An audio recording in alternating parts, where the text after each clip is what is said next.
Amid other major investigations and allegations that Donald Trump and his supporters tried to overturn the 2020 election results in key battleground states. The grand jury, though, cannot indict on their own under law, but they're asking the DA there in Fulton County, Georgia, to do so. Fox's Alexis McAdams. The grand jury also reporting it found no evidence of widespread voter fraud in Georgia, something former President Trump has long maintained.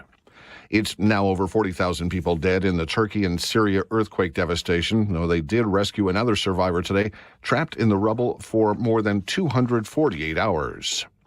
Many residents in and near East Palestine, Ohio, expressing frustration after a town meeting last night on the derailed freight train that burned for days and led to the release of toxic chemicals and smoke. I don't think a lot of people got the answers that they were looking for. There wasn't representation from Norfolk Southern. The railroad company skipped that meeting over safety concerns for its employees, fearing a violent backlash. Residents reporting coughing, nausea, rashes, and sore throats. The EPA has said testing shows the air and water is safe, but officials are recommending using bottled water for the time being. The Tennessee National Guard and federal officials are now investigating what caused a Black Hawk helicopter to crash on a training mission yesterday in Alabama. This woman witnessed that crash. It didn't sound like a normal, motor or engine or anything running. It sounded like it was sick, if you want to put it that way. The helicopter exploded when it hit the ground, killing both crew members aboard. America is listening to Fox News. It's Jesse Kelly here. I can't afford to lose 30% of my 401k or IRA again, and I'm assuming you can't either. Call Oxford Gold. Securing your IRA or 401k with real gold and silver is a portfolio protection plan, and Oxford Gold has made it easy as 1, 2, 3. One app, one call, and you pick your precious metals. That's it. You now own precious metals. Call Oxford Gold today to learn more about the 1, 2, 3 protection plan. 833-404-GOLD. 833-404-GOLD. It can be dangerously easy to steal your identity during tax season because so much sensitive info is all together. Before we start the annual meeting of Sean's personal info, has anyone seen Social Security number? Not me. Nope. Nuh-uh. Oh, no. He's been stolen. LifeLock by Norton makes it easy to help protect yourself. If you become a victim, we'll work to fix it. No one can monitor all transactions, but you can save up to 25% off your first year with promo code NEWS at LifeLock.com. Identity theft protection starts here. Air Comfort Service, heating, cooling, and insulation. Weather. Chief Meteorologist Dave Murray. Dropping temperatures across the St. Louis area as we go through our Thursday afternoon. A real changeable sky, but clouds control. And if you see some... I could have my Gucci on. Freezing point. Tonight, partly to mostly cloudy skies, windy and cold. 20 Friday, sunny and cold, 38. 25 Friday night, but near 50 Saturday afternoon and 58 on Sunday. This is 97.1 FM Talk. Chief Meteorologist Dave Murray. According to Forbes, 96% of Americans, 96%, lose an average of $111,000 in Social Security income. Learn how you could avoid this in a one-night adult education class. Retirement Planning 101, held at colleges and universities throughout Greater St. Louis. In just 3 hours, you'll benefit from decades of financial planning experience about Social Security, taxes, healthcare and Medicare, investing for income, and so much more. These classes are hosted by financial and tax architects, your retirement professors. If you've saved at least $300,000 for retirement, register now by calling 314 I could have my Gucci on. No tuition if you call today. So call 314-626-8816. 314-626-8816. If you want to lose weight, I've got a great idea for you. Mark Cox here for my friends at Victory Men's Health. They're now offering FDA-approved semaglutide. They have tremendous results with this medication. The average patient loses 15% of their body weight. Men and women can get semaglutide from Victory Men's Health at any of their 3 locations. Be sure to... I could have my Gucci on. I go...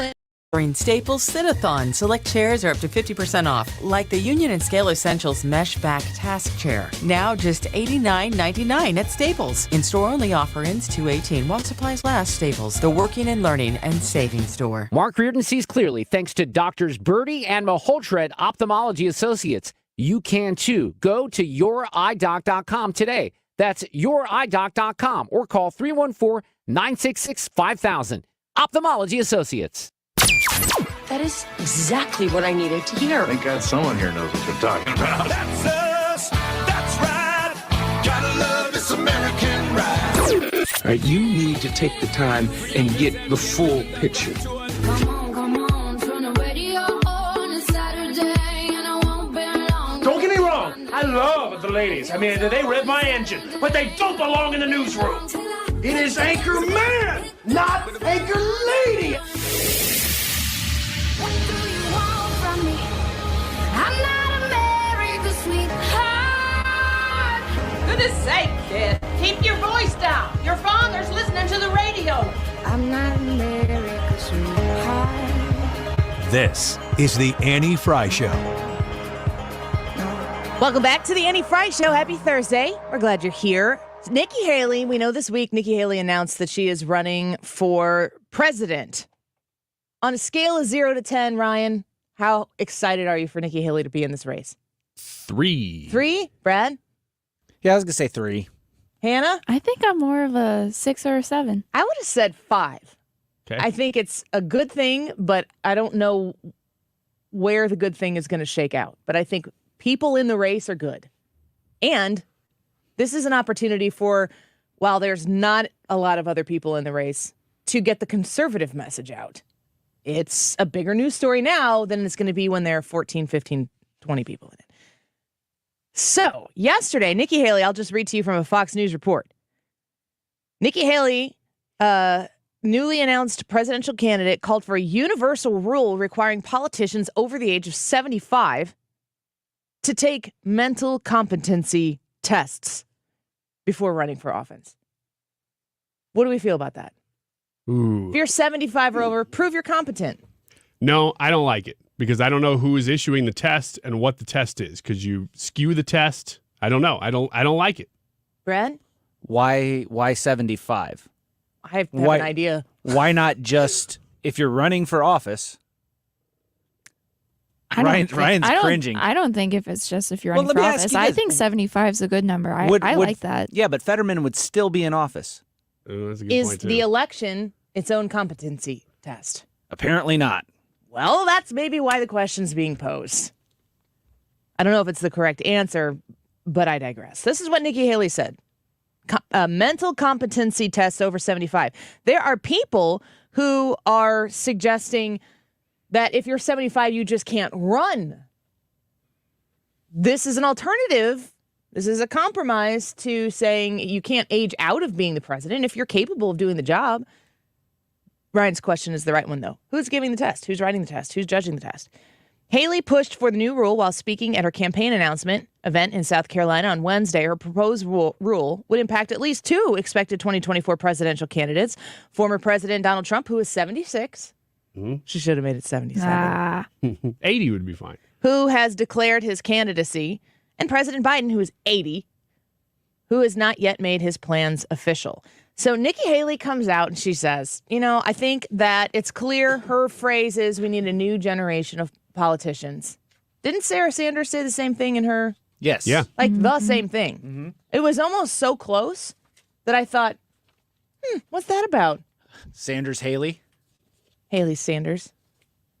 Yeah. Haley Sanders Comet. I remember that. Sort of. Once every 75 years. A version of it.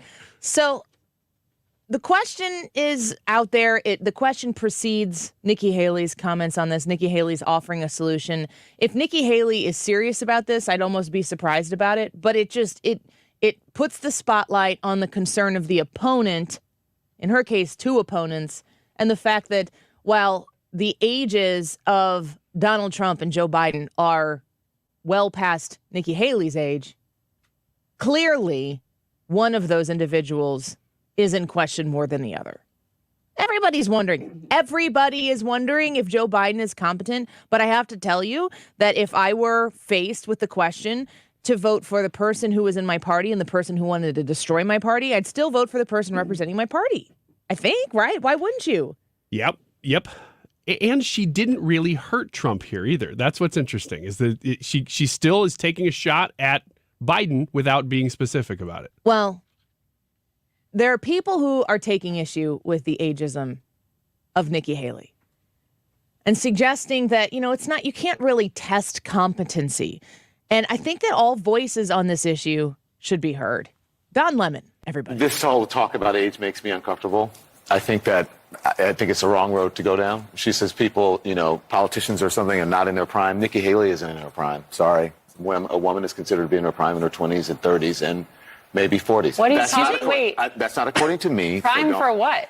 It depends. I mean, it's just like prime. If you look it up, if you Google when is a woman in her prime, it'll say 20s, 30s, and 40s. I don't necessarily. 40s. Oh, I got another. I'm not saying decade. I agree with that. So I think she has to be careful about saying that politicians aren't in their prime. We need to qualify. Are you talking about prime for like childbearing, or are you talking about prime for being president? What the facts are. Google it. Everybody at home.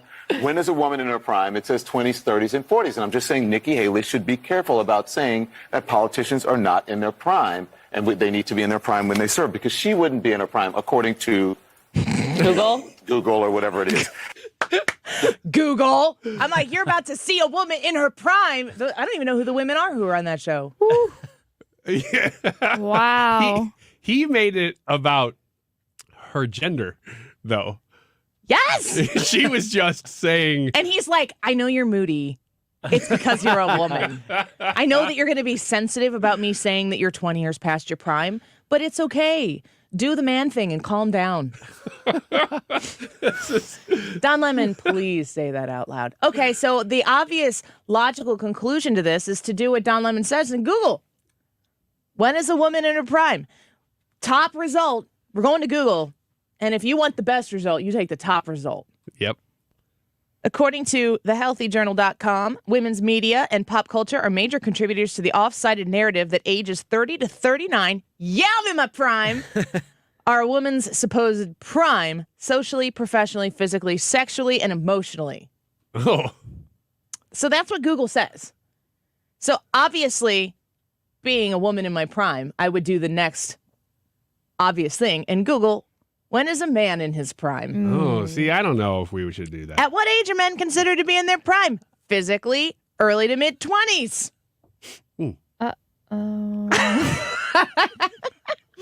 And? Intellectually and emotionally, men can start to fully mature at about 40. Is that what it says? I'm just now getting there. I'm legitimately reading this from Google. I feel so sorry for you, Intellectually Brad. and emotionally, men start to fully mature about age 40. And if you take care of yourself, physical abilities can remain intact for longer than many suppose.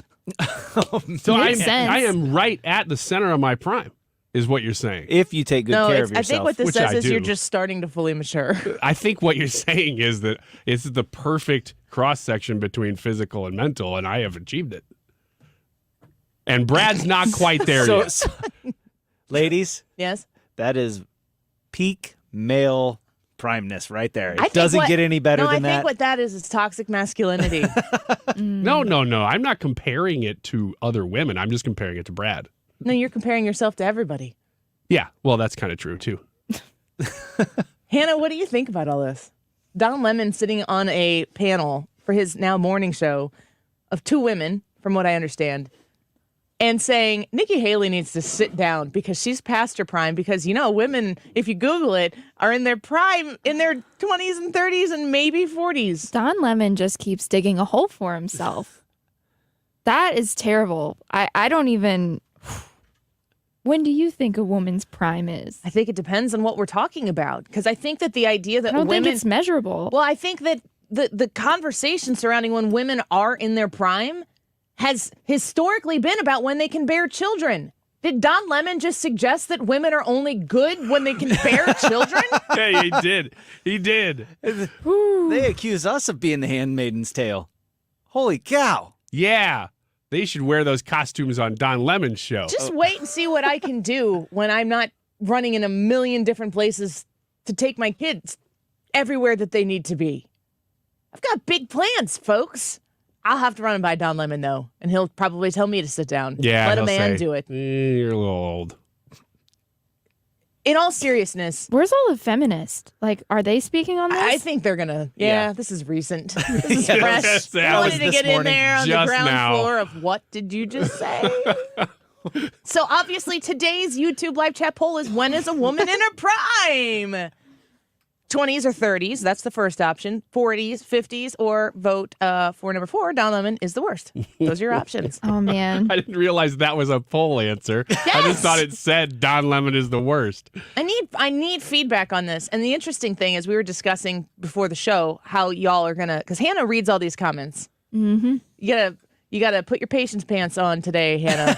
Yeah. And you're freshly in your 20s, so one way or I the barely other, made the poll. You did. When you are reading these, just know that whatever the answer is, you are either in it or it's your future. For me, it's like teetering a little bit, being boy. 38 myself. So go to the Annie Fry YouTube Can't channel wait. in the live chat portion and tell us, when is a woman in her prime? And then, of course, tell us why you voted the way you did.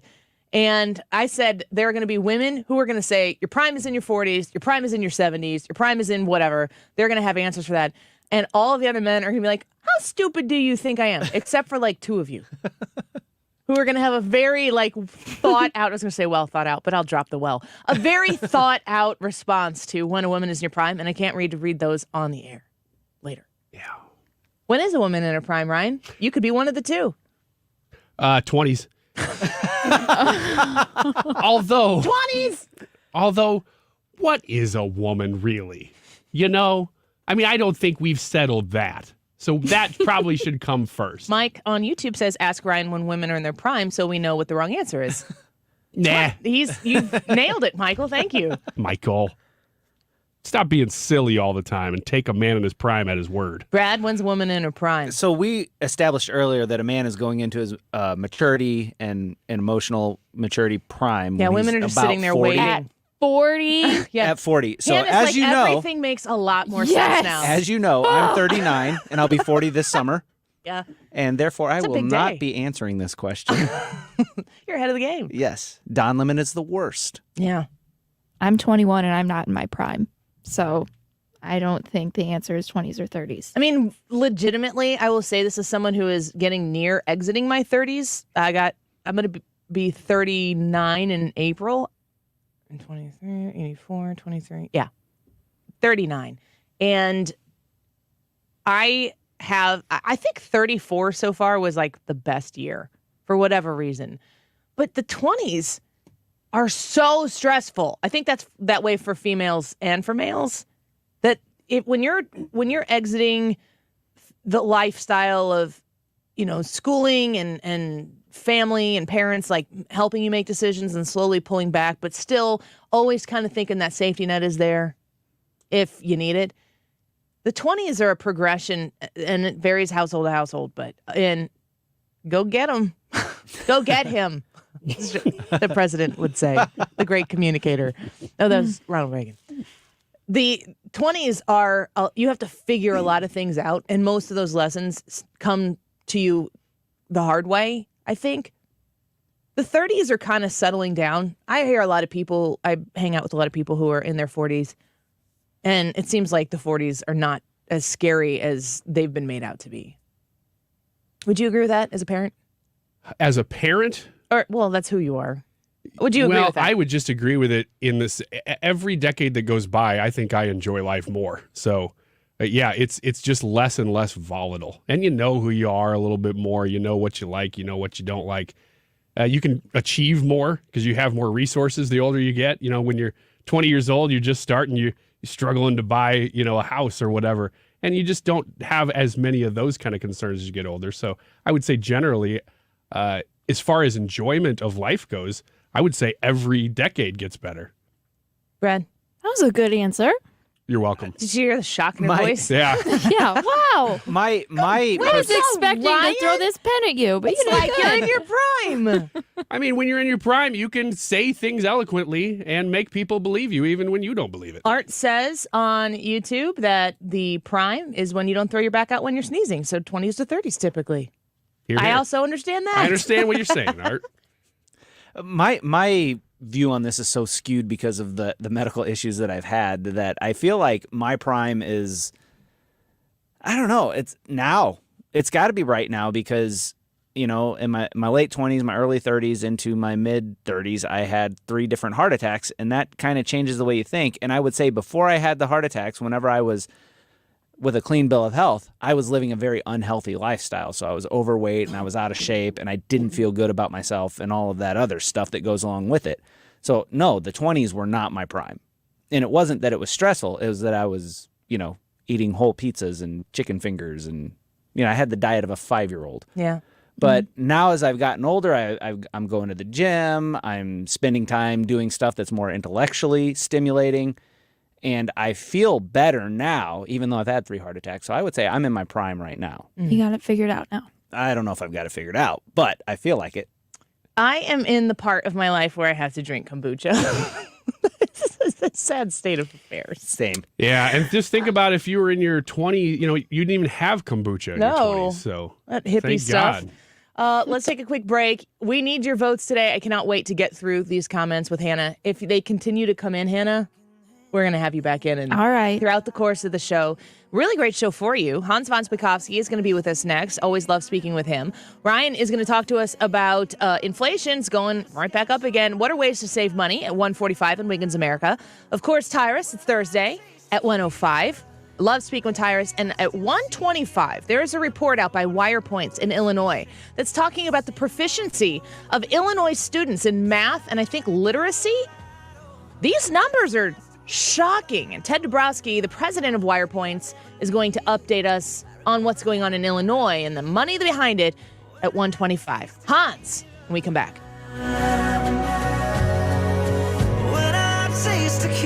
You're listening to The Annie Frey Show on St. Louis's home for conservative talk.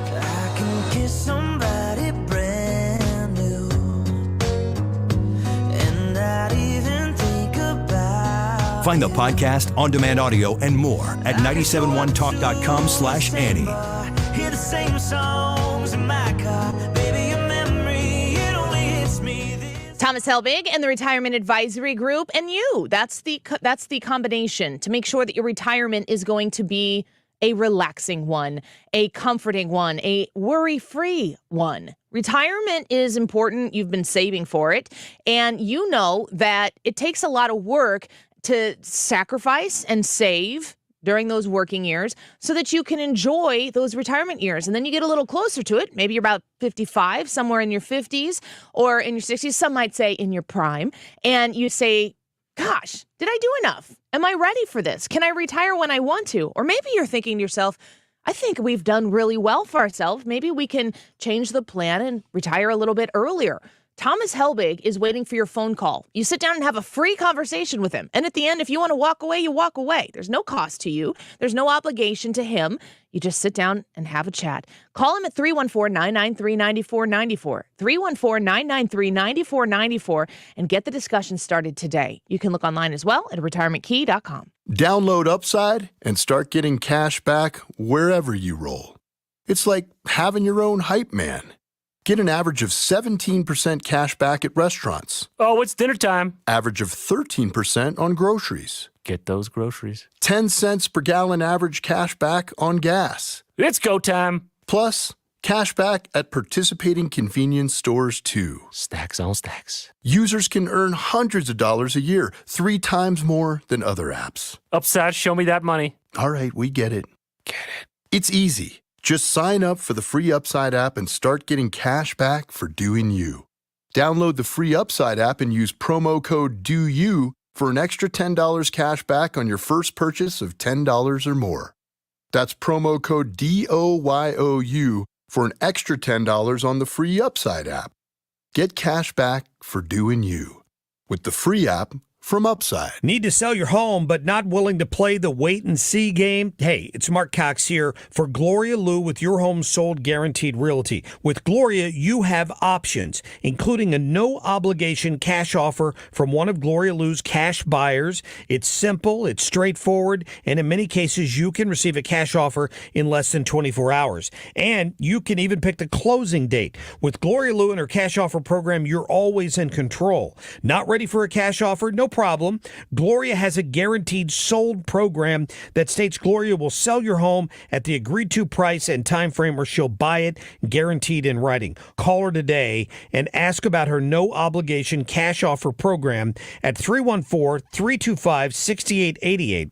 That's 314-325-6888, or visit GloriaHasTheBuyers.com. That's GloriaHasTheBuyers.com. Conditions apply. Gloria and the seller must agree on price and possession date. There are a lot of smart business people out there making smart decisions by getting Rhino Shield. The latest one, the Central Illinois Care Services, they have decided to go with Rhino Shield on the outside of their building so they won't have to worry about maintenance from now on. The list is long. Joe's Tire out in Sullivan, Stonehill Wineries in Herman, they've all got Rhino Shield on their buildings. You can have it on your business or your house. Just call 877-25-RHINO. Let Darren come out and give you a free estimate as to what it would cost to get this great product on your home. 25-year transferable warranty, 100% waterproof, 8 to 10 times thicker than paint, and as a satisfied customer, 15 years in, I can tell you it looks as good as the day they put it on. You're going to love Rhino Shield. Call them right now. Tell them you heard about it on the Mark Cox Morning Show. Again, 877-25-RHINO or 877-25RHINO.com. Starting your morning in the right direction. I listen to you every morning. The Mark Cox Morning Show. My husband and I both work for a living, and it's really hard to watch the news, so thank you. Weekdays from 5 to 9. Good morning, Mark. Thank you so much for what you do. On 97.1 FM Talk.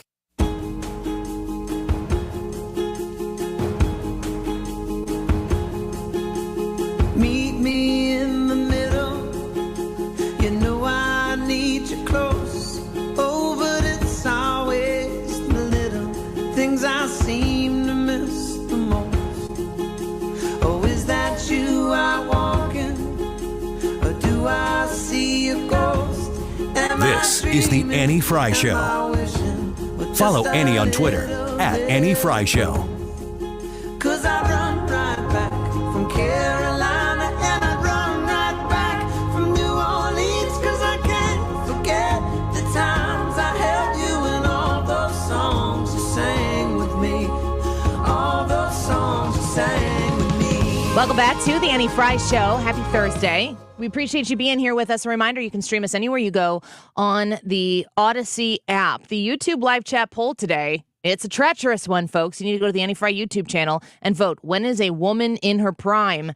Don Lemon made quite the comment today in response to Nikki Haley's suggestion that maybe presidential candidates, I think it went to congressional candidates, 75 and older should take competency tests. Let's get to our guest, Hans von Spakovsky, to talk about it. We the people of the United States, More perfect. in order to form a more perfect union. Heritage legal expert Hans von Spakovsky. Now, Hans, I won't put you through the gauntlet as to answer when a woman is in her prime, because what man is out there commenting on that? But I do want to ask you about Nikki Haley's suggestion after she has declared that she is running for president about implementing competency tests for people who want to run for the president that are 75 and older. And I was just wondering, is there any constitutionality involved in that? How does that get put into place? You can't do that unless you change the U.S. Constitution, and I don't think that would be a good idea. You know, the U.S. Constitution has several requirements to be president, which are outlined in the Constitution, and you cannot add other requirements without amending the Constitution. And I would remind folks that, remember, when Trump was president, California passed a law saying you couldn't be on the ballot in California as a presidential candidate unless you turned over all of your tax returns. And a federal court threw that out because you can't do that. You can't add provisions and qualifications on top of what's already in the Constitution. That's an interesting perspective on it. And it's funny to hear all these things. And you know the political angle behind it. It kind of creates the conversation. People are talking about Nikki Haley right now. But it is an interesting discussion. Now, you have written the book, literally, on the election system and the way it is today. We have presidential candidates stepping in to the race. Your book is called Our Broken Elections, How the Left Changed the Way You Vote. People should check out your book to understand in detail how it has been changed. But I also want to ask you right now, as we are moving a little bit closer to that primary season, what is it that you want people on the left and the right to understand about how voting is different today?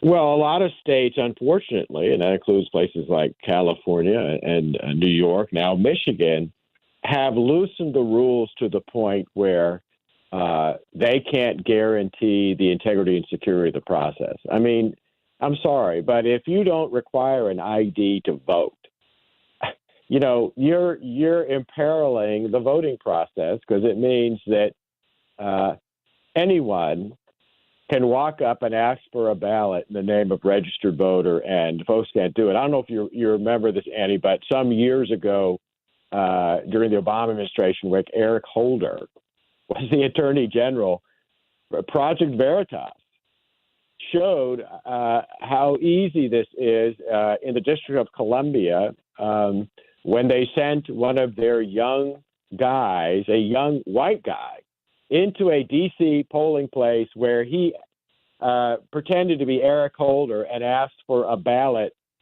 and they gave it to him. Now, he immediately gave it back and didn't vote it, but D.C. is one of the places where you don't need an ID to vote. And that shows just how much the system can be manipulated. Sure. I live in Illinois. We don't need to show an identification. You sign something and they pair it with a signature that they have on file, and that's really the end of it.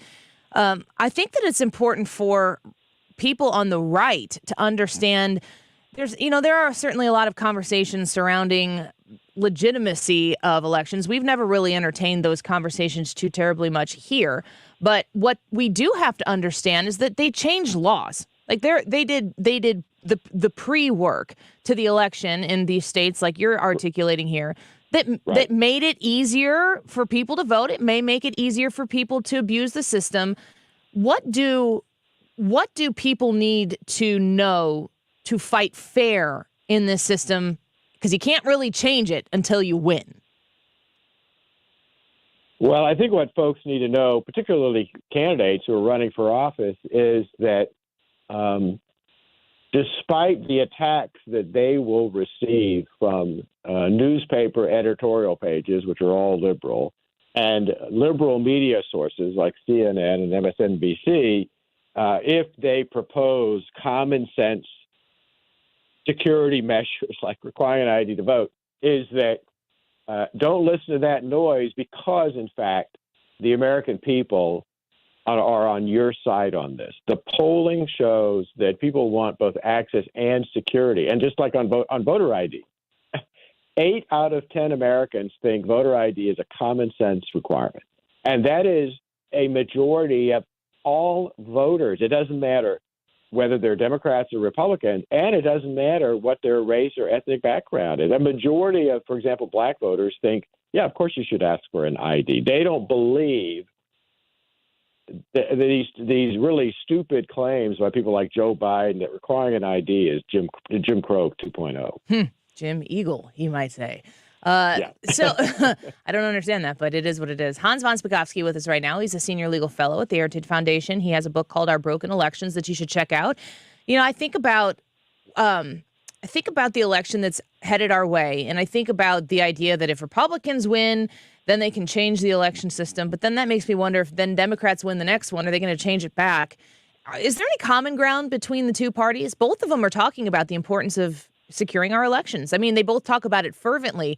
Are there any places where those circles in that Venn diagram come together? These days, just about not. And that's a real change. Look, in 2005, Jimmy Carter, former Democratic president, and James Baker, former Republican Secretary of State under Reagan, actually formed a task force on election reform. It was bipartisan, had Democrats and Republicans on it, and they issued actually a great report, a report making all these recommendations for cleaner voter rolls and requiring an ID to vote. There's no way you could get a bipartisan report like that today from any group, because there's this huge political divide that has come in on these issues. And it's really too bad because, like I said, if you talk to voters, they actually want things like an ID requirement. Right. Hans, the public is very concerned about it. And I think, we go back to when the Russia collusion hoax was thrust upon us in that 2016 campaign. And then we found out that there were some Russians that were charged with trying to interfere in our elections.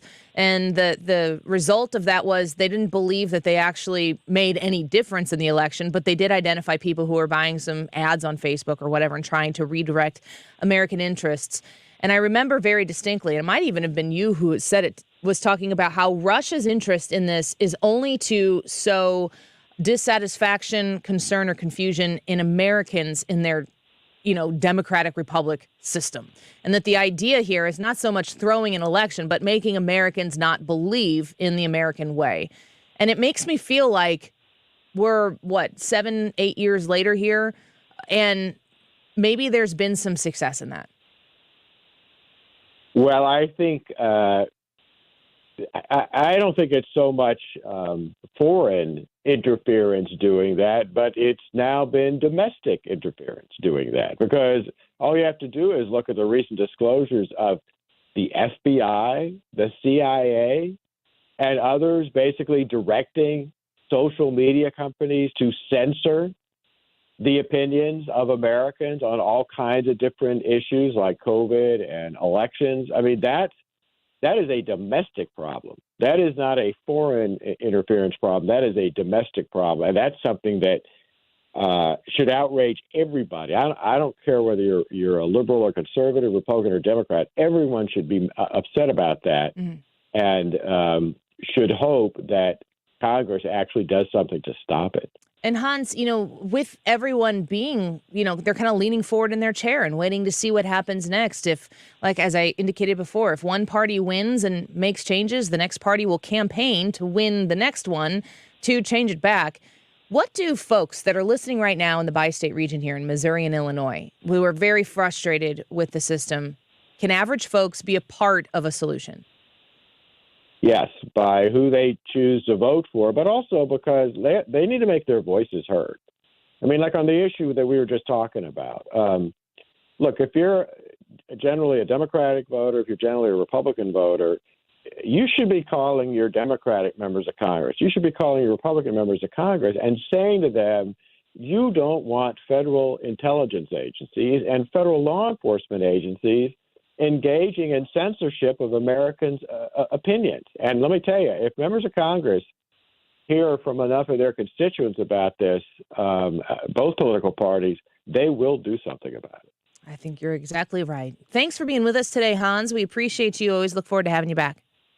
Sure. Thanks for having me. Of course. Hans von Spakovsky, Senior Legal Fellow at the Heritage Foundation, Department of Justice lawyer, former FEC commissioner. It's quite the resume. He also is the author of a book called Our Broken Elections, How the Left Changed the Way You Vote. It's a really great way to, I hate this phrase, educate yourself on how things have changed over the course of time. And, that there's a lot of talk about elections and a lot of jokes being made about the Super Bowl. I saw a lot of memes coming out and being like, sorry, Chiefs, just so you know, this took place in Arizona. We'll give you the real results in about 2 or 3 weeks.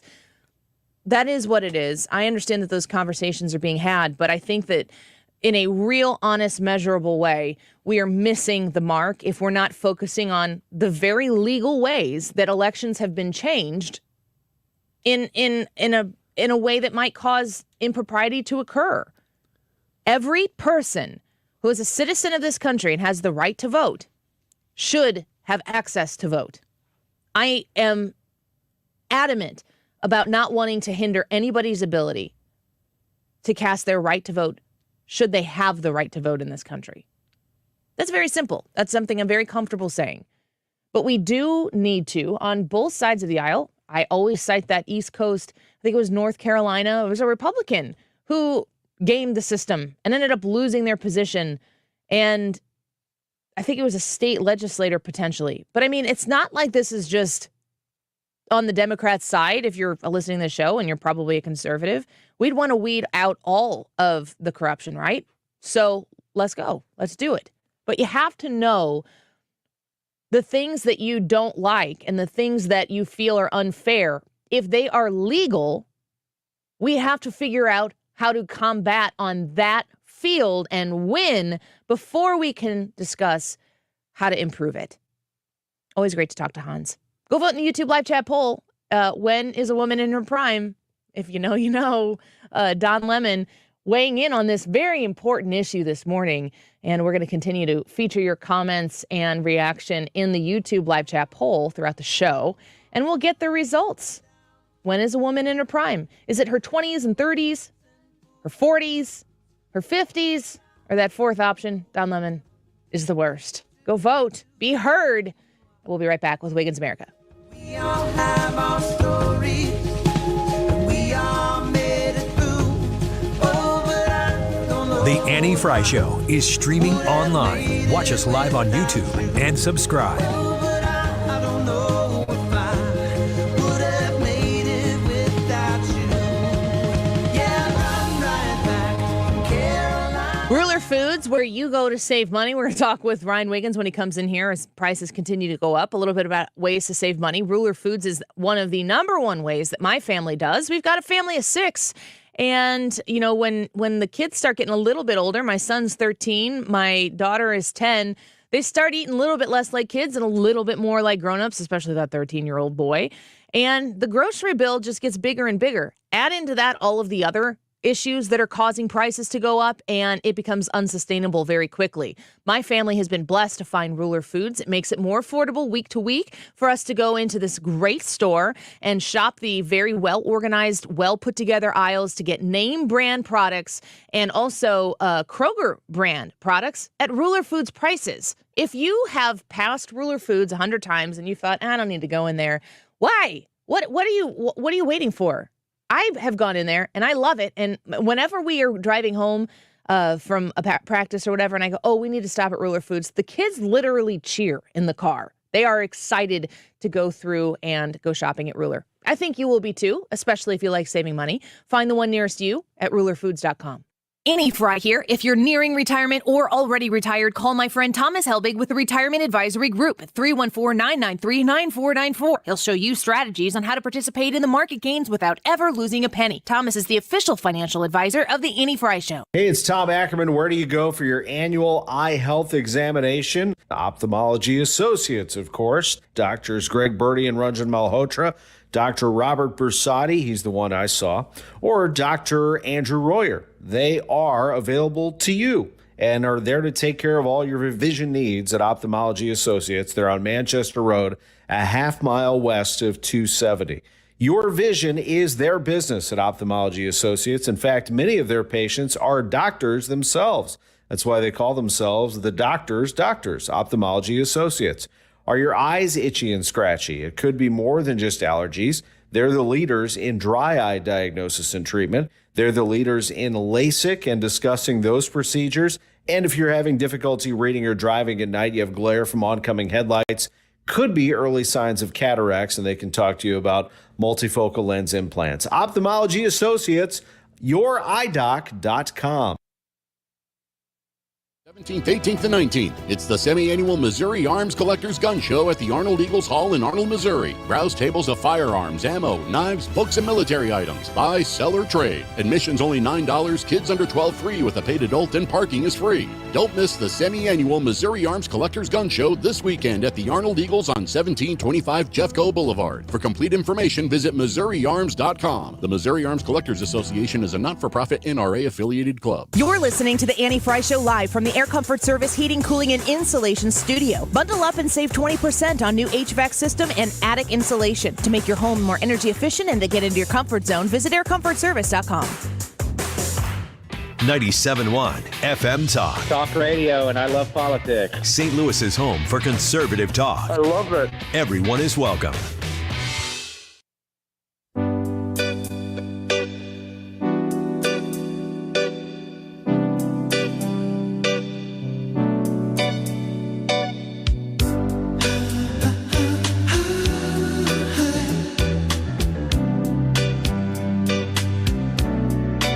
This is the Annie Frey Show. Gas prices are down $1.60 a gallon. They're going to come down further from their peak. And inflation is coming down. Take-home pay for workers has gone up over the past several months. We got more to do, but I'm telling you, the Biden economic plan is working because of y'all. Wiggins! Oh! Wiggins! The Biden economic plan is working. Why? I was going to ask the same question. Because of y'all? Yeah. It's hard to say. I can't tell if he's saying it's working and then he just kind of slurs out of it, or if he's saying it's working because of y'all. Is it the view of the president's communications team that he is equally adept in all settings in terms of communications, or are there some that play to greater strengths, some where he probably isn't as strong, etc.? I will tell you this, the president is the best communicator that we have in the White House. Tell me an explanation. I've heard that clip. I was going to use that maybe for X's and O's, but it's almost too unbelievable.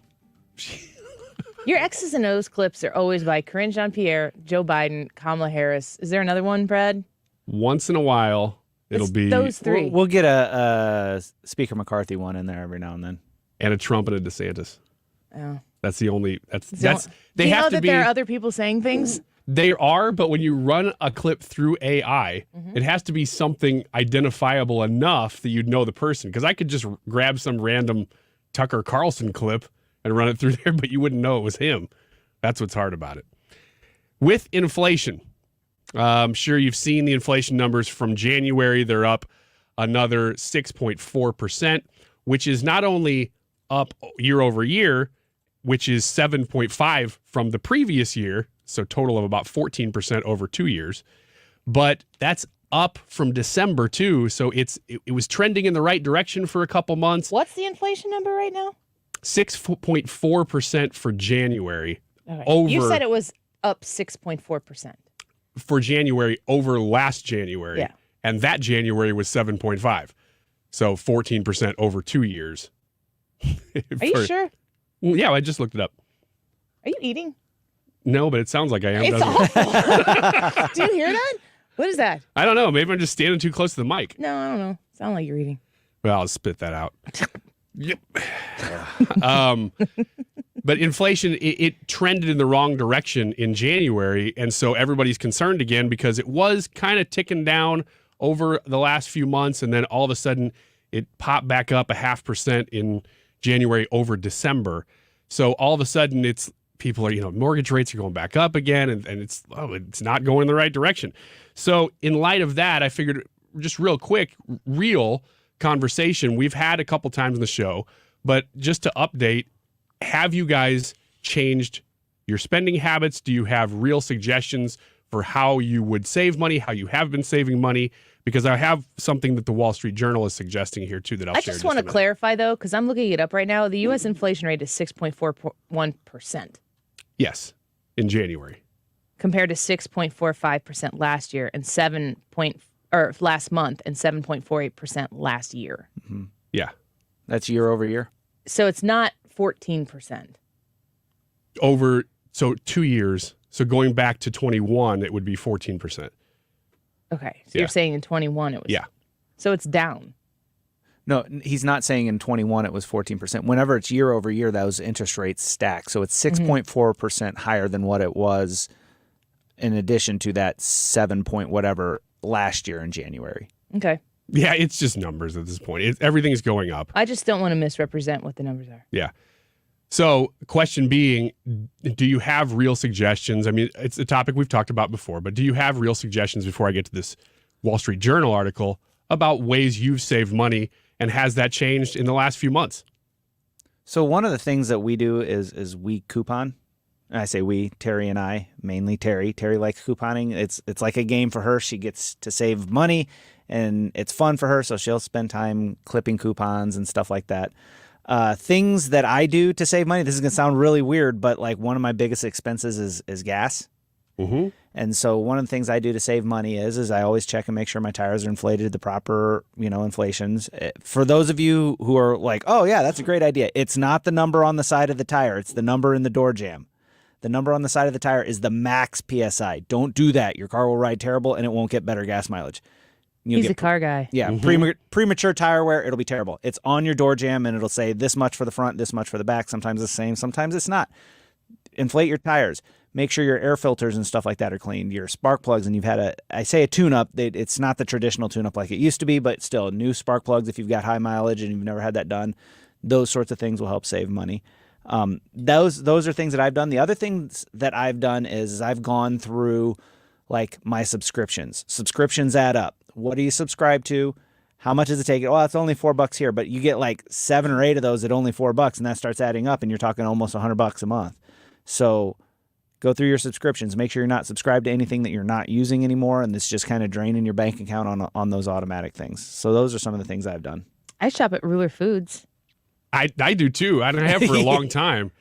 I save money there and have for a long time. I think that's a great way to do it. The one I came up with that I have changed, because that's the hard part for me, is that I've already lived frugally for so long. I don't really know what else to cut. But one thing we did do within the last 6 months, maybe a little bit more, was we downgraded from driving a bigger van to a smaller van, just because gas prices were just killing us driving back and forth to school and work and stuff. So that's the real stuff. This one is real, though. I do need to preface this. This is a real article that I pulled up from Wall Street Journal. The headline is, "To save money, maybe you should skip breakfast." And it goes on to talk about the cost of eggs and things that are real. But their suggestion is, instead of eating, maybe you should just not eat anymore. And I can't believe that we've gotten to a place where this is a real article in the Wall Street Journal. So I came up with a few other suggestions myself, and you can add to this if you would like. But maybe instead of driving to work, what about being pulled to work by dogs? So bad. That's an option. Instead feed of the dogs. burying your dead in costly cemeteries, what about just leaving them where they are? Gosh. These are articles that I plan on writing for Odyssey.com. And I said to you guys, if you have any other suggestions for sarcasm, I don't really have any other suggestions in that instead lane. Instead of getting treatment, I'm just going to eat breakfast. Instead of getting some treatment for whatever your ailments are, just rub some dirt on it. Don't go to the doctor anymore. Exactly. I can't believe these are real. Somebody did repost that article that Those I thought. aren't real. What's that? Your suggestion. You said you can't believe those are real. Well, that article is real. Don't eat breakfast. Yeah, don't eat. To save money, maybe you should skip breakfast. I don't want anyone to be like, well, I heard on the Annie Frey show that we weren't supposed to bury him. Let's just leave Pop in the yard. Yeah, I mean, it's cheaper. This is from Representative Mark Pocan from Wisconsin.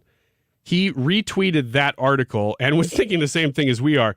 But he said this, and it's one of those topics that I'm like, please tell me that you've heard this and thought about this, because apparently people really are believing this.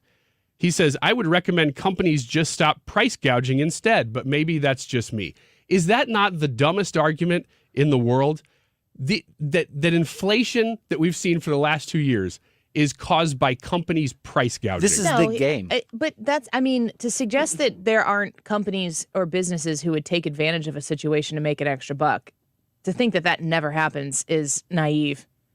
But to discount the fact that inflation is up as much as it is, and that we've been hapless in the way that we've managed a lot of our supply chains, is incredibly irresponsible for somebody who's in a legislature to speak that way. Because I always want to say to those people, show us who's doing it, point it out, be specific, which is what they always say. Mm-hmm. You know, can you please cite your sources? No one have time to do a book report for you. But if you are going to be a legislator and you are going to divert from the reality of inflation that exists and is hitting average middle-class Americans very hard, as you suggested, year over year in a compounding way, then explain why there are specific companies that are doing it and prove it. And if they're doing it and you can prove it, then let's go after those instances where companies are taking advantage of the cloudiness of the situation to make an extra buck. Do you remember after September 11th when there were gas stations that price gouged? That absolutely happened. I saw it with my own eyes. We have to understand that those things can happen, but it is the laziest and most politically disadvantageous thing that somebody who's in office can do to suggest that that's the source of the problem and the only source of the problem. So if there's a company out there that's doing that, if your local grocery store is taking advantage of people because the situation, like the grocery stores are saying, really, honestly, the worst part about it is this is hypocrisy, because what he's saying is that grocery stores or places that are price gouging are taking advantage of a moment in time to make a little bit extra money and get away with it, because most people are going to say, that's Joe Biden's fault, or that's COVID's fault, that there's a scapegoat out there that allows them to get away with price gouging. That's what this legislator is saying. But isn't the legislator who's in charge of the government and helping manage our economy doing the exact same thing by scapegoating their irresponsible and reckless economic practices by saying, it's businesses who are price gouging? You guys are sitting in the same foxhole. Take each other out. Yeah, I think that's what's so disappointing about it. It's not just this random Wisconsin representative who retweeted this article, but this is stuff we've heard from Joe Biden literally saying that it's all companies price gouging. And like you said, it's not as if that can't happen. It's not as if a company, even an oil company, couldn't come along and say, everybody's talking about inflation. I could actually get a little bit more out of this at this time. They absolutely could. But when you're the president of the United States and you're not taking responsibility for something that started literally the month you took office and has not stopped, then everybody rolls their eyes and goes, come on, man, get serious, get with the program. All right, let's take a quick break. The president is supposed to be speaking about the shot down objects very shortly. We're going to carry that live for you and listen to what President Biden has to say. We've been calling for this. And the idea is that it's going to be within the next 10 minutes or so. If that doesn't happen, we should have Tyrus on the show to discuss the latest events, including these flying objects. What does he think about them? So stick around. We'll have that when we return. Don't go away. I'm Howard Mackler of GetRefunds.com. You may have heard me talk about the payroll tax refund program that gives businesses up to $26,000 for every employee they kept on payroll during COVID. But today, I'm not going to do the talking. I'm letting a real Get Refunds client tell you everything. I'm Ray, owner of Manzi Insurance and Real Estate. I heard about the payroll tax refund and GetRefunds.com on the radio. When COVID hit my business, I scrambled to figure out how to protect our employees and customers while still being able to service our clients' needs. They got me approved for a payroll tax refund, and with that money, it allowed me to upgrade our technology to provide the means for some employees to work remote while also protecting those that return to the office. If you have a business, you should go to GetRefunds.com and start your claim today. GetRefunds.com helped their business, and we can help yours too. Go to GetRefunds.com and see if you qualify in just 8 minutes. GetRefunds.com, powered by Innovation Refunds. ClosetFactory.com is a website so you can check out some of the beautiful projects that the Closet Factory has completed for people just like you when it comes to making sure that your specific needs are met. That's a really big part of it. Anybody can, you can go in any of those big box stores and buy a customized closet solution where you've got to do all the measuring and don't do that. I've done that before. It's better than nothing. But the Closet Factory, being able to come in and ask you questions about your lifestyle and the space that you are having frustration with, they will come up with unique ways to meet needs that maybe you didn't even realize that you had, let alone satisfy all of those complicated, disorganized issues that might be in your home. If you were looking to gain more space and you need vertical space in your master closet, if you want to organize that garage so that come spring, everything has a place, the Closet Factory is waiting for your phone call. Reach out to them at 314-961-4300. You can find them online right now at closetfactory.com. Hi, this is Terry Hall, host of the popular radio show for veterans, Vet Time in America. Sundays at 12 noon on 97.1 FM Talk. Our show is all about veterans. We talk with experts. We help you get benefits, how to get more, and what to do if you're not getting what you deserve. Tune in on Sunday at noon. Join the conversation. We take calls. Vet Time in America. Tune in this Sunday at noon on 97.1 FM Talk. If you need a new bath or shower in the new year, call my friends at Bath Fitter of St. Louis. Mark Cox here. We love our new shower and tub enclosure. It looks fantastic. No demolition, no mess, and a lifetime guarantee. Right now they're having a sale for 20% off up to $1,000 or zero interest until 2028. That's 5 years. Call 636-338-1648. That's 636-338-1648. Bath Fitter of St. Louis. KFTK FM Florissant. From the Under Law Injury Lawyers, GetJim.com studio. 97.1 FM Talk. Always live on the free Odyssey app. Georgia special grand jury findings released. I'm Rich Dennison, Fox News. Significant findings released this afternoon from a probe into possible interference in Georgia's 2020 presidential election. The special grand jury convened by Fulton County DA Fonnie Willis found no widespread election fraud took place. However, most of the grand jury believes one or more of those testifying before it committed perjury. None of those people were named, but the panel did encourage the DA to seek any appropriate indictments. Former President Donald Trump has continually alleged fraud that cost him Georgia in 2020 and, to a larger extent, the election. DA Willis is said to be looking closely at a group of fake electors and into the former president's phone calls seeking to find votes as a focus of possible indictments. Fox's Gernal Scott. 2 suspects have been arrested after last night's shooting at a mall in El Paso, Texas that left 1 person dead. A raucous town hall meeting last night in East Palestine, Ohio, where a train derailment nearly 2 weeks ago spewed toxic chemicals. Residents who were told they could get answers were upset to learn that Norfolk Southern Railroad decided to skip the meeting. The railroad saying it feared for its employees' safety, but resident Linda Murphy found that ironic. They're worried about their safety. They're fearing their safety when they put everybody here in danger. East Palestine's Mayor Trent Conaway promising they screwed up our town, they're going to fix it. A representative from the EPA says tests on the town's municipal wells and the air have all come back safe. Residents asking why then are they suffering from headaches, burning eyes, and sore throats. Fox's Jack Callahan. President Biden is about to address the nation on the recent string of airborne objects shot down in the U.S. and Canadian airspace. America's listening to Fox News.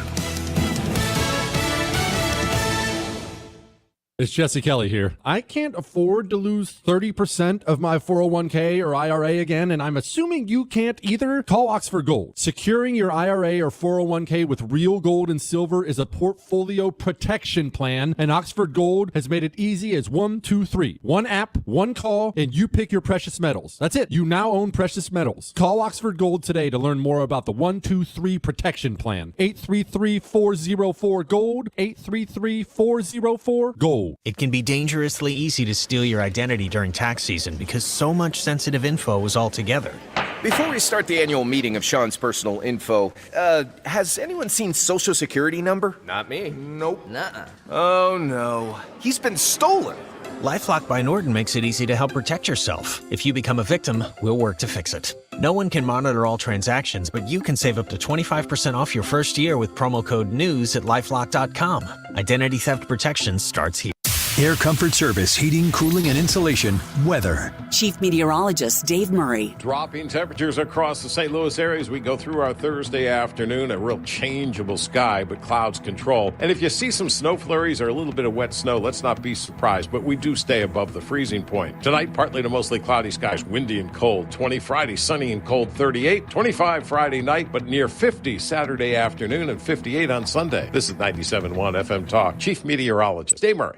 Attention bourbon lovers, Mark Cox here. Join me Thursday, March 2nd at the Clayton Wine House for an evening of sampling and mingling. Tickets include appetizers and tastings from some of the finest vendors in the market. Visit 971talk.com/events and get your tickets now.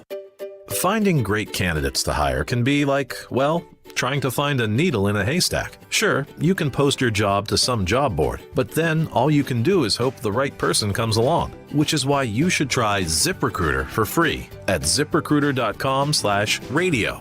ZipRecruiter doesn't depend on candidates finding you. It finds them for you. Its powerful technology identifies people with the right experience and actively invites them to apply to your job. You get qualified candidates fast. So while other companies might deliver a lot of hay, ZipRecruiter finds you what you're looking for. The needle in the haystack. See why 4 out of 5 employers who post a job on ZipRecruiter get a quality candidate within the first day. ZipRecruiter, the smartest way to hire. And right now, you can try ZipRecruiter for free. That's right, free at ZipRecruiter.com/radio. That's ZipRecruiter.com/radio. ZipRecruiter.com/radio. Hi, this is Thomas Helbig with the Retirement Advisory Group. Hi, I'm Bob Kershaw, Tom's nephew. As a family business, we are committed to protecting your retirement, whether you're nearing retirement or already retired. What if it were possible to protect you from market downturns without having to make an emotional decision to buy or sell? What if you could take advantage of a strategy that would automatically take you out of harm's way during the bad years and position you for the growth opportunity during the good years? The secret is in linking safely to the market without putting your principal at risk. By linking to the market instead of owning the market, you can participate safely on autopilot and lock in your gains without creating a taxable event. Go online at retirementkey.com for a no-obligation retirement review. Learn the strategies that have helped our clients retire with confidence for the past 36 years. And just for coming in, you'll get a copy of our latest edition book, Your Key to a Worry-Free Retirement. So go online at retirementkey.com. That's retirementkey.com. That is exactly what I needed to hear. Thank God someone here knows what they're talking about. That's us. That's right. Gotta love this American ride. All right, you need to take the time and get the full picture. Come on, turn the radio on. It's Saturday and I won't be long. Don't get me wrong. I love the ladies. I mean, they rev my engine, but they don't belong in the newsroom. It is Anchor Man, not Anchor Lady. What do you want from me? I'm not America's sweetheart. Goodness sake, kid. Keep your voice down. Your father's listening to the radio. I'm not America's sweetheart. This is the Annie Frey Show. Department of Secretary of Transportation Pete Buttigieg is blaming Trump for this. That's ridiculous. How can you blame Trump for what's happening here? It's nobody's fault but Norfolk Southern. It's absurd. Only Pistol Pete could be that absurd. Trump hasn't been there for 3 years. I mean, how can you blame somebody that hasn't been on the switch for 3 years? Sarah Carter interviewing East Palestine residents, and it's somehow or another connected to Donald Trump. Like, oh my goodness. I was thinking about this morning. I don't know that anybody would want to go into that area, but it would be inappropriate for Donald Trump to show up and act in service because he'd be getting in front of the current president. But we're past that now, I think, aren't we? Yeah, I mean, if nobody like it would go a long way toward a lot of people if Donald Trump would show up and because the spotlight follows Donald Trump. And for the longest time, nobody was talking about this. If he showed up, he would put a gigantic, bright spotlight right on what's going on there, and people couldn't help but talk about it. Here's Ted Cruz on the issue.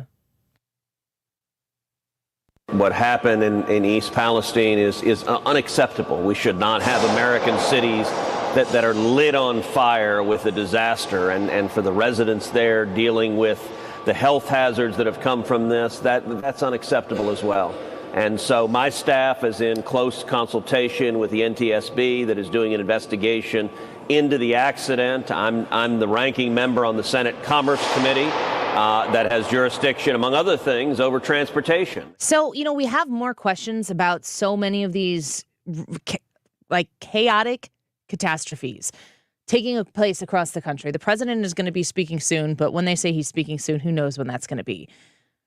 Questions arise, and we do need answers. And real, everyday, average Americans right here in the middle of the country, like us here in St. Louis and those in Ohio, want answers as well. You're becoming like my most stable relationship. Enough said. Tyrus is a co-host of the Tyrus and Tim podcast. He is also on Gutfeld. He was in a Super Bowl commercial. We got to see that, Fox News contributor, and he's with us right now. Tyrus, welcome back. Good to have you.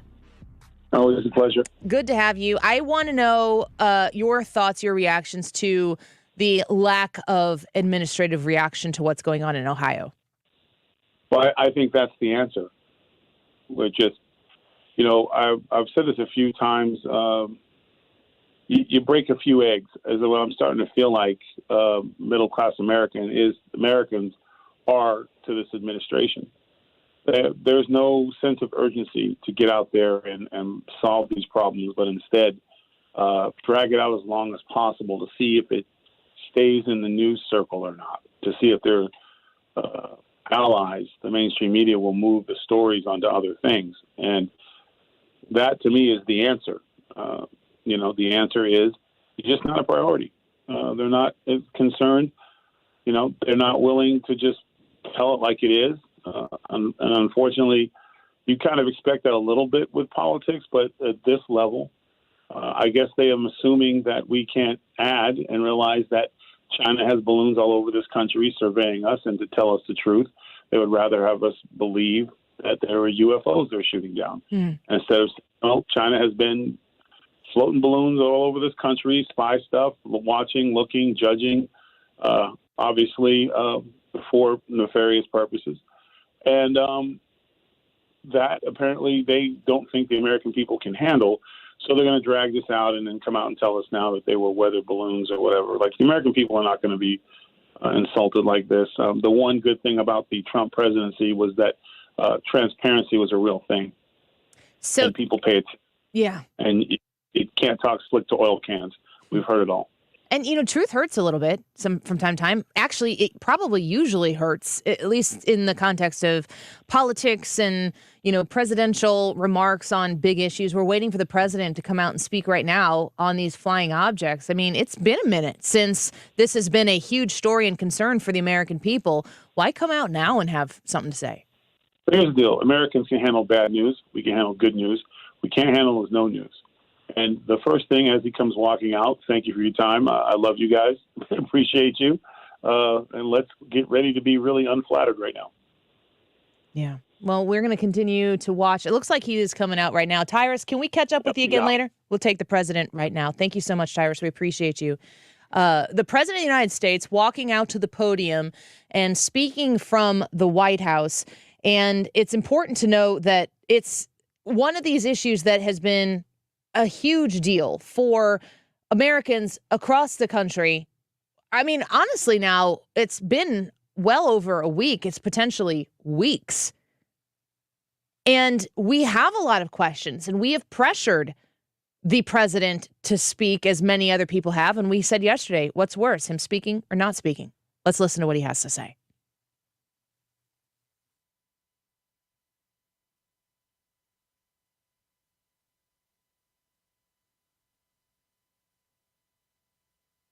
Had closely scrutinized our airspace, including enhancing our radar to pick up more slow-moving objects above our country around the world. In doing so, they tracked 3 unidentified objects, one in Alaska, Canada, and over Lake Huron in the Midwest. They acted in accordance with established parameters for determining how to deal with unidentified aerial objects in U.S. airspace. At their recommendation, I gave the order to take down these 3 objects due to hazards to civilian commercial air traffic and because we could not rule out the surveillance risk of sensitive facilities. We acted in consultation with the Canadian government. I spoke personally with Prime Minister Trudeau from Canada on Saturday. And just as critically, we acted out of an abundance of caution and an opportunity that allowed us to take down these objects safely. Our military and the Canadian military are seeking to recover the debris so we can learn more about these 3 objects. Our intelligence committee is still assessing all 3 incidences. They're reporting to me daily and will continue their urgent efforts to do so, and I will communicate that to the Congress. We don't yet know exactly what these 3 objects were, but nothing right now suggests they were related to China's spy balloon program or that they were surveillance vehicles from any other country.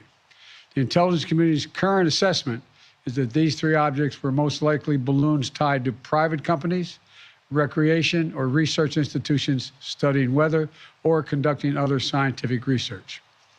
When I came into office, I instructed our intelligence community to take a broad look at the phenomenon of unidentified aerial objects. We know that a range of entities, including countries, companies, and research organizations, operate objects at altitudes for purposes that are not nefarious, including legitimate scientific research. I want to be clear. We don't have any evidence that there has been a sudden increase in the number of objects in the sky.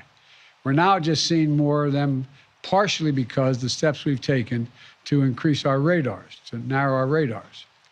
And we have to keep adapting our approach to dealing with these challenges. That's why I've directed my team to come back to me with sharper rules for how we will deal with these unidentified objects moving forward, distinguishing between those that are likely to pose safety and security risks that necessitate action and those that do not. But make no mistake, if any object presents a threat to the safety and security of the American people, I will take it down. I'll be sharing with Congress these classified policy parameters when they're completed, and they'll remain classified so we don't give our roadmap to our enemies to try to evade our defenses. Going forward, these parameters will guide what actions we'll take while responding to unmanned and unidentified aerial objects. We're going to keep adapting them as the challenges evolve, if it evolves. In addition, I've directed my national security advisor to lead a government-wide effort to make sure we are positioned to deal safely and effectively with the objects in our airspace.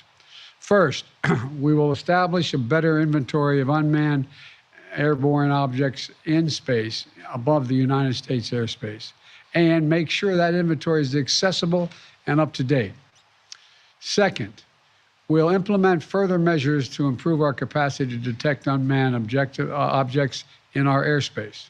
Third, we'll update the rules and regulations for launching and maintaining unmanned objects in the skies above the United States of America. And fourth, my Secretary of State will lead an effort to help establish common global norms in this largely unregulated space. These steps will lead to safer and more secure skies for our air travelers, our military, our scientists, and for people on the ground as well. That's my job as your President, Commander-in-Chief. As the events of the previous days have shown, we'll always act to protect the interest of the American people and the security of the American people. Since I came to office, we've developed the ability to identify, track, and study high-altitude surveillance balloons connected with the Chinese military.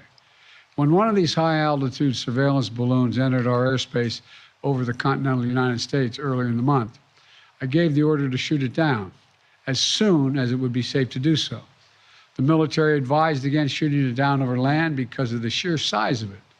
It was the size of multiple school buses and it posed a risk to people on the ground if it was shot down where people lived. Instead, we tracked it closely, we analyzed its capabilities, and we learned more about how it operates. And because we knew its path, we were able to protect sensitive sites against collection. We waited until it was safely over water, which would not only protect civilians, but also enable us to recover substantial components for further analytics. And then we shot it down, sending a clear message. The violation of our sovereignty is unacceptable. We'll act to protect our country, and we did. Now, this past Friday, we put restrictions on 6 firms that directly support the People's Republic Liberation Army, the People's Liberation Army Aerospace Program. That includes airships and balloons, denying them access to U.S. technology. We briefed our diplomatic partners and our allies around the world, and we know about China's program and where their balloons have flown. Some of them have also raised their concerns directly with China. Our exports have lifted components of the Chinese balloon's payload off the ocean floor. We're analyzing them as I speak, and what we learn will strengthen our capabilities. Now, we'll also continue to engage with China, as we have throughout the past 2 weeks. As I've said since the beginning of my administration, we seek competition, not conflict with China. We're not looking for a new Cold War. But I make no apologies, and we will compete. And we'll responsibly manage that competition so that it doesn't veer into conflict. This episode underscores the importance of maintaining open lines of communication between our diplomats and our military professionals. Our diplomats will be engaging further, and I will remain in communication with President Xi. I'm grateful for the work of the last several weeks of our intelligence, diplomatic, and military professionals who have proved once again to be the most capable in the world. And I want to thank you all. Now, look, the other thing I want to point out is that we are going to keep our allies and the Congress contemporaneously informed of all we know and all we learn. And I expect to be speaking with President Xi, and I hope we are going to get to the bottom of this. But I make no apologies for taking down that balloon. Thank you very much. Why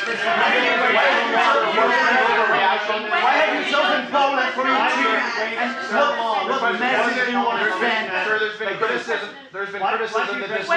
There's been criticism that this. You're trying to compromise by your family's business relationships. Sir, Mr. President, there is. Give me a break, man. Did you overreact? Mr. President, there's been criticism that this was an overreaction that was done because of political pressure. Okay. You can come to my office and ask the question when they have more polite people with you. Mr. President, why have you chosen Poland for your team? So now he's walking away, and he's turning around halfway, and he's walking away. He just kind of was like, do I want to do this? No, I don't want to do any of this. The president speaking at the White House and addressing some of these concerns that Americans have had. Did he appease your thoughts and concerns on the issue? Well, you got to hear from the president himself. We've been asking for this to happen. Say, why hasn't it happened? Now it has. We're going to take a quick break right now. When we return, we're going to speak with Ted Dbnrowski. He is the president of WirePoints. There is a report out there that students can't do math at grade level in 53 Illinois schools for reading and literacy. It's 30 schools. How much money are we dumping into this, and for what? Ted is on the case, and he is with us on the Annie Frey Show when we come back.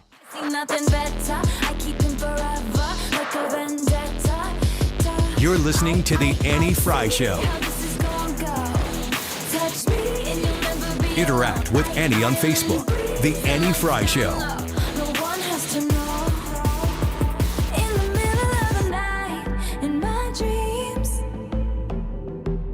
You should see the things we do. Stewart's American Mortgage. He's a big loan guy, and he can help you with your home purchase that is kind of been lingering. You found the house that you want. You want to be the most competitive buyer. You got to act fast, but you want to have all the right tools. You don't want to make any rash decisions. Folks, Stewie, I'm telling you, it's Stewie. Stewart's American Mortgage. His phone number, it's his phone number on his cell phone, on his hip right now, 314-324-4440. That's 314-324-4440. You reach out to Stewie and you talk about the bagel loan with him. You won't pay any of those closing costs that everybody else out there is going to charge you for. You think about, okay, what can we finance over the course of time? If we put in this offer, what will our monthly payment be? Oh, and then there's always the closing costs that kind of creep up at the end. You know they're there, but you don't think about them until you're ready to make that offer. And then you're thinking, okay, where am I going to get these thousands of dollars from? You don't have to worry about that with Stewie at Stewart's American Mortgage. Reach out to him today to become the most competitive buyer so you can get that house that you want to make your dream home. 314-324-4440. You can Google the bagel loan, NMLS number 226715. If you want to see better in the new year, there's no better time to call Brinton Vision than right now. Mark Cox here. My friends at Brinton have everything you need to get the crisp, clear vision you've always wanted. Call them at 314-375-2020 or go online today to brintonvision.com. They are the only team in Missouri to perform all 7 FDA-approved forms of vision correction. That includes modern LASIK, permanent contact lenses, and if you have bad reading vision, they even have treatments for you too. So stop throwing your money away. My wife got lens replacement. She sees perfectly these days, and she loves it. Quit putting it off. If it's standing in your way of achieving your goals and your resolutions, Brinton Vision is here to help. Call them today at 314-375-2020. Tell them you heard Mark Cox talking about it. That's 314-375-2020. Or schedule right now at brintonvision.com. If you own a home in St. Louis and you want to sell it as is without any inspections or the need to make any repairs, call Chris Buys Homes, stlouis.com at 314-782-8000 and get your cash offer without any obligation, commissions, banks, or headaches. Chris buys vacant homes, inherited homes, fixer-uppers, beautiful homes, even the tenant who won't pay the rent apartment. Google us. Chris Buys Homes in St. Louis, and check out our best reviews from satisfied customers. When you sell to Chris, you decide when you want to move according to your schedule and your terms. Go to our website, chrisbuyshomes.st.louis.com, or call Chris at 314-782-8000. That's 314-782-8000, and get the offer you've been waiting for. 314-782-8000. People who shop at Diamonds Direct for diamonds and engagement rings can't believe the prices. They blew everybody else out of the water. I saved between $1,500 and $2,000. Came here first, got a really good price, went around everywhere else, and it wasn't really even close. I'd looked online. I'd actually shopped a couple of local stores. They could not begin to touch the size, the quality, or the pricing. Crazy the deal that we got. Couldn't believe I was able to get into a ring like this. Of all the places that I visited, everybody from mom and pop shops to wholesalers to local franchisees, nobody could compete from a pricing standpoint with Diamonds Direct. It's because Diamonds Direct is a true direct diamond importer with special access to the world's most exquisite diamonds. No middleman markups and a commitment to beat any price, anywhere, anytime. Whether it be duty-free in the Caribbean or other countries, Diamonds Direct prices have beaten everything I've looked at. At least 20% lower than what we had been looking at other stores. They blew everybody else out of the water. Get the engagement ring of her dreams at the price you deserve. Diamonds Direct, your love, our passion. DiamondsDirect.com. St. Louis is home for conservative talk. The Mark Reardon Show. At some places on the East Coast, it's costing people more to charge their electric vehicles than to fill their gas tanks. We'll talk about it Thursday afternoon. Weekdays from 3 to 6 on 97.1 FM Talk.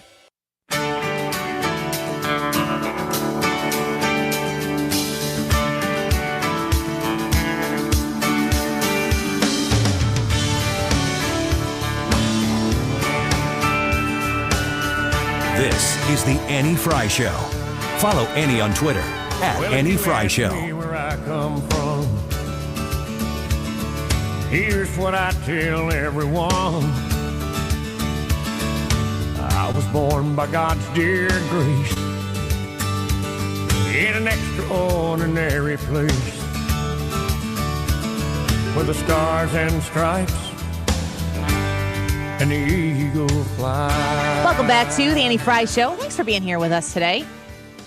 You just got to hear the President of the United States on the Annie Frey Show speaking about the flying objects in our skies. If you missed it and you want to rewind, I feel as though this is fruitless. You can get on the Odyssey app, AUDACY, and rewind to about 110, 112-ish, maybe, Brad, you think? Yeah, right around there. Yeah, or just... Rewind farther and listen to Tyrus. Yes, and then rewind again because President Biden took Tyrus's time. Anywho, we are very excited about this next conversation that we're going to have here because first of all, I have 4 kids, so I have kids in the school systems. I send my kids to Lutheran schools for Christian reasons. It's been a priority to me before anybody's been super aggressively opposed to whatever is being taught in the public school system. It's just a personal choice my family makes, but I do support a public school system financially and with my public interest. But the question is, whenever a referendum comes around or we need to put more money into the system to, obviously help the kids, is that paying off? And there are a lot of stories out there right now nationally about Baltimore school districts where there are children failing in basically every different subject. And the question is, how much money is being put in for these kids to be failing? Well, it turns out Illinois has a little bit of a story similar to that. And WirePoints, of course, if you go to wirepoints.org, is on the case. Ted Dbnrowski, the president of WirePoints, joins us now to discuss this. And Ted, I'm so glad that you're here to talk to about this because it's at home and people need to know about it. Hey guys, thanks for having me on. And it's a really sad story about the failure of our school system. 0 kids can read in a lot of schools. 0 kids can do math at grade level in a lot of schools, and it's yet another indictment of the public school system. And what's the really scary part of the story is, like you said, a lot of money's being spent, but there's a lot being done that kind of covers up just how bad it is, and it seems like nobody really cares. So we're excited in a bad way. We're excited to bring this stuff up and let everybody know about it because it's sad. It's kids can't read, and that spells doom for a lot of kids. Yeah, I'm looking at this list. It says I'm from wirepoints.org. And if you're interested in reading this article, we'll share it as well. But it's got great information and factual details in here. Not a single student can read at grade level in 30 Illinois schools.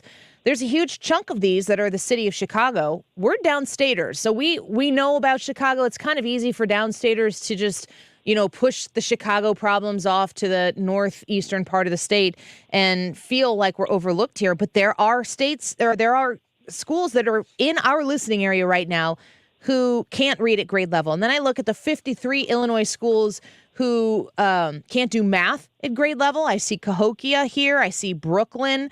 I see Madison. I mean, there are areas right in our listening audience right now where these kids are being overlooked. Ted, what is anybody doing about this? Nobody's doing anything, frankly. I tell you, I've been covering this for a while, and we did a big report on the statewide problems, in particular Decatur. If you look on here, there's a Hope Academy. It's got 566 kids in the school, and 0 of them can read at grade level. And it's that problem, and not just in the school. Decatur, the whole Decatur district, out of the 8,000 kids, for the black children, for example, in the 3rd grade, just 2 out of every 100 could read at grade level. And, if you can't read in the 3rd grade, you're in big trouble when you get to science in the 5th and, history in the 7th, because you just can't consume the classes. And this is where the problem starts. Then, of course, we wonder why we're struggling so much in our Peoria and Decatur and Waukegan, all those cities. Yeah, and tough. Ted Dbnrowski with us right now. He is the president of WirePoints, where you can read this data and the analysis that they've performed on it.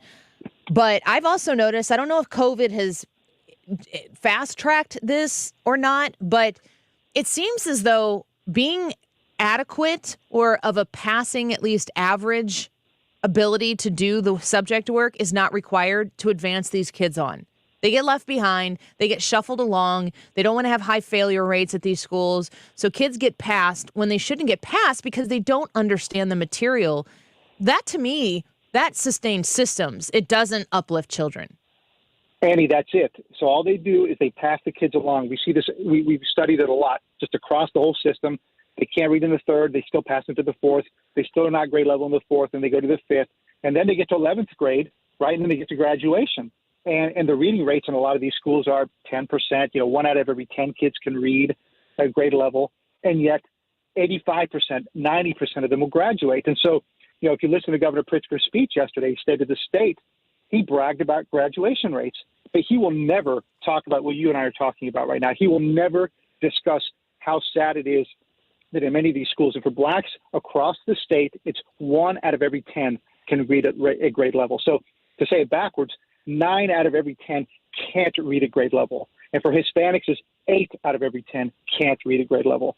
That should be the biggest thing we focus on in Illinois. If you want to solve crime, if you want to solve wealth gaps, all that stuff, education is it. And when we don't focus on it, well, guess what? We have problems. Well, then, I'm thinking about this right now. I'm sitting in St. Louis, Missouri. Of course, I live in Illinois. There has to be something that people who are listening to me right now, there has to be something they can do. And I'll point back to Madison Senior High School, Madison CUSD 12.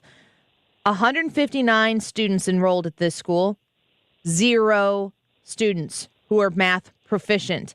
There is, and according to the chart that I'm looking at on the wirepoints.org article, with 0 students who are math proficient out of 159 students, the school spending per student is $19,903. It's $20,000. And 0 of them are able to do math proficiently. What do the people listening right now, what is the measurable thing that real live listening people right now can do to help these kids? Because forget the politics, forget the unions. How do we help the kids? Yeah, so for me, and this is really hard for parents to try to figure this one out. Now, let me just say one thing important. Parents own this as well, right? So as parents, we all should be really super engaged in our kids' education. So if we're not, that's step number 1, is to get really engaged, help your kids get engaged. But number 2 is we need to challenge the school districts, the school principals. Why are these schools, for example, many of them are called commendable. That's the second best rating that the State Board of Education gives to school districts. That's another joke, right? Why are these schools called commendable when 0 kids can read? So you really got to go challenge the system. Why is my kid why is my kid getting promoted to the next grade if he or she can't read? We have to start finding out where our kids are and then help them out, because the school district, despite how much we spend, is not doing its job. How do we do that? Because, Ted, when I think about this, if it's a political issue and the Democrats aren't on it, it's not going to happen in Illinois. That's the position that voters have put the state of Illinois in. That's just the facts of the matter. Massive supermajorities of Democrats in both places of the General Assembly. Governor Pritzker, who, can champion any political point that he can pick out of the real full story to make himself look better so he can run for office again. These aren't the people who I voted for. Even. Yeah, these are not the people I voted for, but they are my elected officials, representatives. How do we fix this around the political system? Well, I will tell you, it's not going to get fixed. And so the big paper that we wrote at Wire Points, you can go find it on Wire Points, but it basically is it's an indictment of the Illinois public education system. We say the system now is beyond fixed. Now, that doesn't mean we don't care, right? We need to make it as good as we can. But I think the real power for individuals is now speak to a legislator and say, I want school choice. If this system isn't going to fix itself, then allow me to have a voucher, some education savings account where I can take the public money that's being spent on my kid, and let me take it to a Catholic school or a Lutheran school or a non-denominational school. It doesn't matter. Just some other private school. Let me take it for homeschooling. Let me go somewhere else, because these schools obviously aren't working. And again, let me just make one more point, Andy. We focus on the worst of the worst, but there's hundreds of schools where just 1 out of 10 kids can read, right? There's a whole bunch of those. So the list is much longer than this list where they're failing. So it takes parents going and saying, hey, I want a voucher. This is not working. Give me the power. Empower me to go find a school that works better for my kid, because this public one is not. Ted Dbnrowski with us right now. He's the president of Wire Points. It seems as though having the money follow the student is, to me, it's so incredibly simple. It's a simple concept, and it puts the child at the epicenter of that child's education. It prioritizes them, and it entrusts parents, rightfully so, to make the decision as to what is best for their child's education and their future. Who would stand in the way of that? Well, yeah. Well, we know the unions will, because they have all the power. And this is the whole thing that we wrote about. It's a system now. It's a system where if you look at the teacher evaluations throughout the state, but even in a place like Decatur, 98, 100%, 97% of teachers will get an evaluation of excellent or proficient, even though you got like two out of every 100 kids that can read. So the unions are in the way. The whole system's in the way. There's a lot of money being made, as we all know, by the superintendents, by the whole system. So, school choice is really it. Now, the good news is the school choice is popping up everywhere. And in Iowa, the governor just signed school choice, which will eventually be for all kids, so that vouchers or education savings accounts can be used for kids to go anywhere. So, look, it's happening. It happens in Indiana. It's already in Wisconsin. We need to push for it in Illinois. We'll be last because we're backwards, but the push has to happen, and eventually these kids will have some choices, and give parents, empower parents to choose something better for their kids. Ted Dbnrowski, so thank you. Hope is there. Hope is there. Well, and we have to keep talking about it. We have to keep honestly normalizing the conversation and really truly saying there is a solution here. And for a successful public school that is prioritizing its kids' education and helping them effectively and rightfully move from grade to grade to grade to grade will continue to succeed in that environment. The people will still seek those schools out. Andy, can I give you a quick example of something good? Yeah, please. So right there near you in Aviston, Illinois, and in Bartelso, Illinois, are the top 2 performing schools in the state when it comes to reading. This is before the COVID, so we don't get into the COVID discussion. 2019, number 1 was Aviston, number 2 is Bartelso. Best reading, 85% of the kids were at reading level. And here's the amazing part of the story. They spent the least in the state on education, $7,500 a student. Wow. It's the lowest in the state.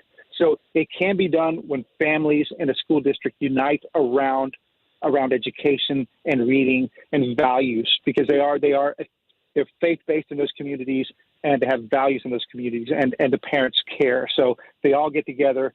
It's an amazing story of low spending, best results in the state. Yeah, that is a great story, and those success stories need to be championed as well. Ted, thank you. We appreciate it. We appreciate Wire Points being on this and being able to provide people with the factual information so they can do a little bit of their own research and make their own conclusions. Please keep doing that, and we will be in contact as we move forward in a place where maybe someday parents and kids will actually have those choices. Annie, thank you for covering this. Of course. Bye-bye. He's the president of Wire Points. You can go to wirepoints.org and read more from Ted Dbnrowski, who was gracious with his time with us here today. We're going to take a quick break. Sad news for St. Louisans. Tim McCarver, 81 years old, has died. And that's just sad. Sad to hear, but wanted to let you know of that sad news. Tim McCarver passes away at age 81 from heart failure. We'll be back in a minute. There's a lady that stands in a harbor for The Annie Frey Show is streaming online. Watch us live on YouTube and subscribe. there's a bell that still echoes the price that it costs to be free. aircomfortservice.com/insulation is the website to go to. And you can connect with Air Comfort Service and have them come check the insulation in your home. 9 out of 10 homes are under insulated. That probably doesn't really come terribly as a surprise, but it's not something that you're likely thinking about casually on a Thursday afternoon. The draftiness in your house, you're paying a lot of money these days to heat your house, and the air is seeping out because the home isn't properly insulated. Maybe if you have a great HVAC system and it's still not doing the trick, the insulation needs to be checked. If this sounds like an issue that you might have, I want you to consider contacting Air Comfort Service. 314-513-0091. You reach out to them and schedule a free estimate. You can call 314-513-0091 to find out what the R value of your insulation is with the best in the business, the kindest people who are going to treat your home and you as the customer with respect and give you the options you need to make sure your home is securely in their comfort zone. Reach out to them, 314-513-0091, aircomfortservice.com/insulation.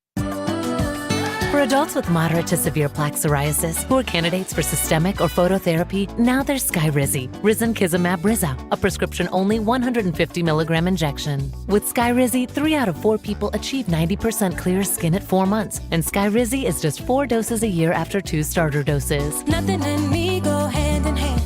Nothing on my skin, that's my new plan. Nothing is every day. Don't use if allergic to Skyrizi. Serious allergic reactions and an increased risk of infections or a lower ability to fight them may occur. Before treatment, your doctor should check for infection and tuberculosis. Tell your doctor if you have an infection or symptoms, such as fever, sweats, chills, muscle aches, or cough, or if you plan to or recently received a vaccine. With Skyrizi, you could achieve 90% clearer skin. Ask your doctor about the #1 dermatologist-prescribed biologic in psoriasis and visit skyrizi.com or call 1-866-SKYRIZI to learn more. According to Forbes, 96% of Americans, 96%, lose an average of $111,000 in Social Security income. Learn how you could avoid this in a one-night adult education class. Retirement Planning 101. Held at colleges and universities throughout Greater St. Louis. In just 3 hours, you'll benefit from decades of financial planning experience about Social Security, taxes, healthcare and Medicare, investing for income, and so much more. These classes are hosted by financial and tax architects, your retirement professors. If you've saved at least $300,000 for retirement, register now by calling 314-626-8816. 8816. You pay 0 tuition if you call today. So call 314-626-8816. 314-626-8816. The choice of a lawyer is an important decision and should not be based solely on advertisements. At Underlaw, we take on the establishment and challenge corporations to be better for the safety of our community. Call Onderlaw Personal Injury Lawyers at 314 or 618 $9 You're listening to the Annie Frey Show live from the Air Comfort Service Heating, Cooling, and Insulation Studio. Air Comfort Service is proud to support Greater St. Louis Honor Flight. Sign your veteran up for the Honor Flight today at gslhonorflight.org. And for heating services, visit aircomfortservice.com. This is where real local and national accountability happens. This is 97.1 FM Talk. St. Louis's home for conservative talk.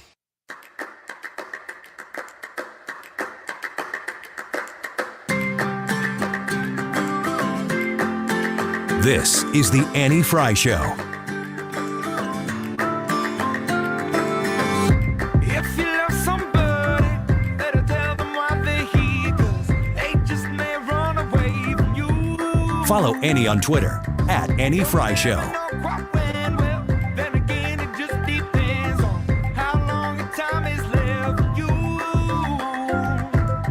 I've had the highest mountains, I've had the deepest river. You can have it all, but now keep moving. I'll take it in, but don't look down. 'Cause I'm on top of the world. Welcome back. I think the president acknowledged that the aliens are not on top of the world. Did he say that? Did he mention aliens? I don't know that he did. I don't think he did. I don't remember it. Maybe he did, but I still think it's a total buried lead that when Karine Jean-Pierre was asked, when she came out initially, a couple days ago, and she's like, she was going to hand it off to John Kirby. We carried that live. And Karine Jean-Pierre goes, I just want to get out ahead of this. Aliens are not here. We don't have any information about aliens. And that's all we have to say about that. Nothing to see here. Yeah, and then the press corps laughs, and then someone goes, yeah, but would you tell us if you did? And she goes, this is her response. She says, well, listen, I loved E.T. I thought he was really cute, but that's all I'm going to say about that. I'm like, that is a no. That is a clear, concise, no, I wouldn't tell you if there were aliens here, which means it makes the first answer ridiculous. Yeah. So anyway, that is why I think that there are aliens among us. It actually would make everything make so much more sense. Just stop and think about it. The president delivering his reaction. Now, I don't know what the occasion was as to why today and right now, but the president felt compelled to come out and talk about the seriousness of the issue. And Mark Esper, who is a former defense secretary, gave some initial thoughts on that. He did a good job in finally coming out and speaking to the American people. He covered each of the incidents, at least the last three, in some detail. He talked about the policy framework that he will have going forward. I do think it needs to be more public. He talked about it being mostly classified. But again, I think the two things he didn't cover was the issue about why didn't he shoot the Chinese spy balloon down when it entered the Aleutians or when it was over Alaska. That's number one. Number two is he should have taken questions at the end. I think the reporters have a responsibility to ask questions that the American people are asking, and he simply passed the opportunity to do so. First and foremost, can we please stop congratulating the president on doing a good job of talking out loud to people? Isn't that what Esper just did? Yeah. Well, I think he did a good job, but he didn't answer any of the questions. And then he says that he needs to take questions. He did take questions. He awkwardly stood in front of the podium and looked at people who were yelling questions out to him, started to answer something, stopped. And then people were yelling things about the classified documents, probably yelling Hunter's name or whatever. And he's literally looks at one guy and says, you can come see me in my office and talk about this when people are being more respectful. It's the press corps. Oh my goodness gracious, if Donald Trump would have had that attitude. When people are being more respectful. So then, if you couldn't see it because you were listening to it here on the radio, he decides, I'm going to permit this one guy to come see me in my office to talk about the thing. You know, the thing. And then he turns around and he starts to shuffle away from the podium. And then he stops. He's walking probably at a 80-degree angle out of the room. Yeah, not straight back, little to the left, of course, and out of the room. And then people are still yelling because it's the press corps, and that's what they do. That's how you get a question answered. And he pivots 45 degrees, and he just turns his head. Like, you can't see his face, but he's clearly stopped. Maybe he's looking at somebody off the side who's going, get out of the room! Leave! Keep going! Don't stop! And then he shuffles his way out. So he did, I kind of want to push back on Esper a little bit there. He did take questions. He just didn't do anything with them. He took them with him, shuffling out of the room. I actually would have liked to seen him speak a little bit more broadly about the strategic competition that the United States and China are in, and that China does not have our best interests in mind. I think the American people really need to understand and hear that this competition between the United States and China is real, and it's going to be unending, at least as long as Xi Jinping is in power and the Chinese Communist Party rules that country. That's what we're up against in the 21st century. It's the democracies of the world led by the United States against the autocracies of the world led by China. Brad, any thoughts on what the president said? The remarks that he delivered? I don't feel like I've learned anything new. And I feel like this was like, I guess the way I would describe it was, I feel like Biden came out and spoke right now because there's been so much outrage about him not speaking. And it was kind of like, fine, I'll do it. And then he comes out and he says the same thing that everybody else has already said when he should have been out in front of it. There was no clear, concise message for the world. More from Mark Esper here. But if these were just weather balloons, wouldn't somebody have claimed them by now? Yeah, I would think that somebody's missing a balloon somewhere, at least 3 different groups, and they would step forward. Maybe they're embarrassed. Maybe there's a liability issue they don't want to speak about. Maybe the administration knows. But somebody's missing 3 balloons. So I suspect we'll find out in due course. Somebody's missing 3 balloons. That was something that the president said, that he didn't think those other 3 balloons were connected to China. Mm-hmm.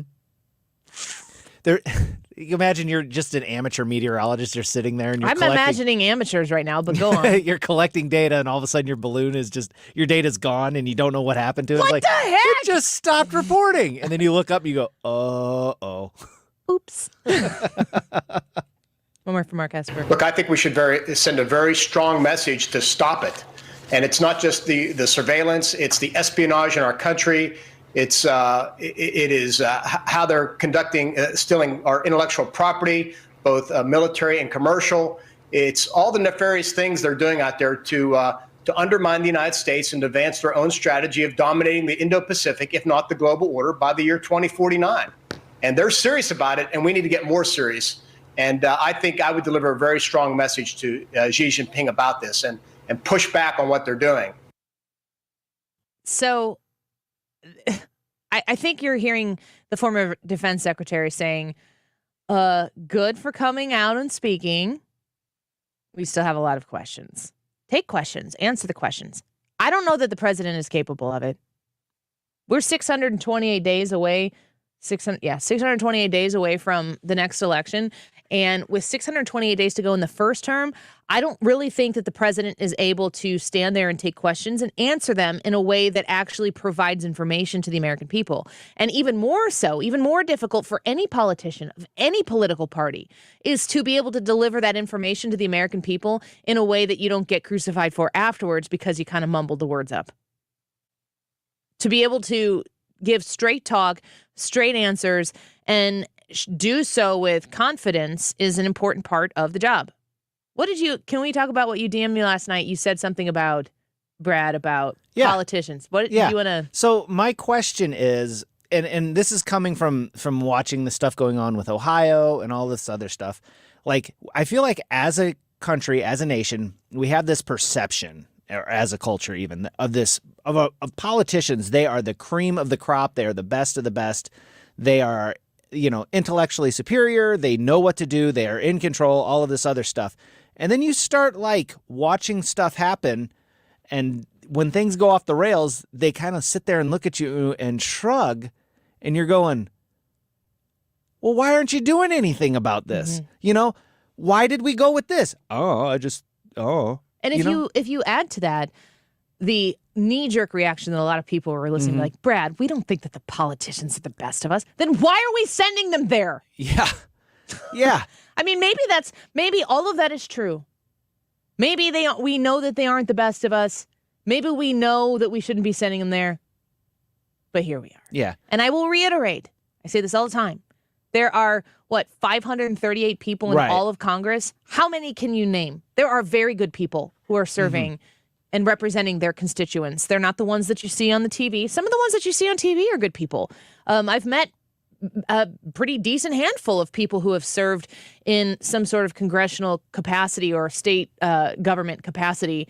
And I do think that they're good people. I know Democrats, people who have policies that are very differing from mine, who are also really incredibly good people. We differ on things. We could, fight to the end on policies, but they're still good people. But I also know a lot on both sides of the aisle who gross me out for a whole host of different reasons.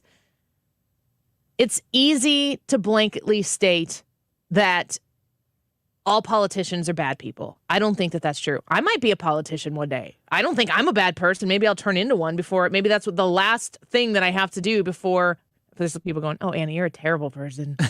They're in our chat. I don't think that is a prereq to be a politician. My response to you on that last night was really more about like good people and bad people who are politicians. Good politicians and good people and bad people both have to be good at politics in order to be successful politicians. And it's not true that good people have to be bad at politics. Good people who are good at politics tell you what they're going to do. They make principled commitments. And then they're effective. And then the scoreboard is what reinforces their next campaign or their ability to continue to lead and gain the support of the people who they represent. Bad politicians who are really good at politics can't point at the scoreboard, so they point at the guy they're running against. And they disparage that person. And then it becomes that lesser of two evils conversation that we have seemingly every single election.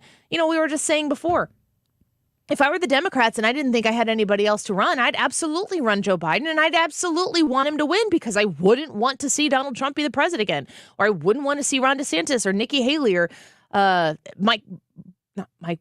Bolton. Mike Bolton I'd probably be okay with. I got to check his policies.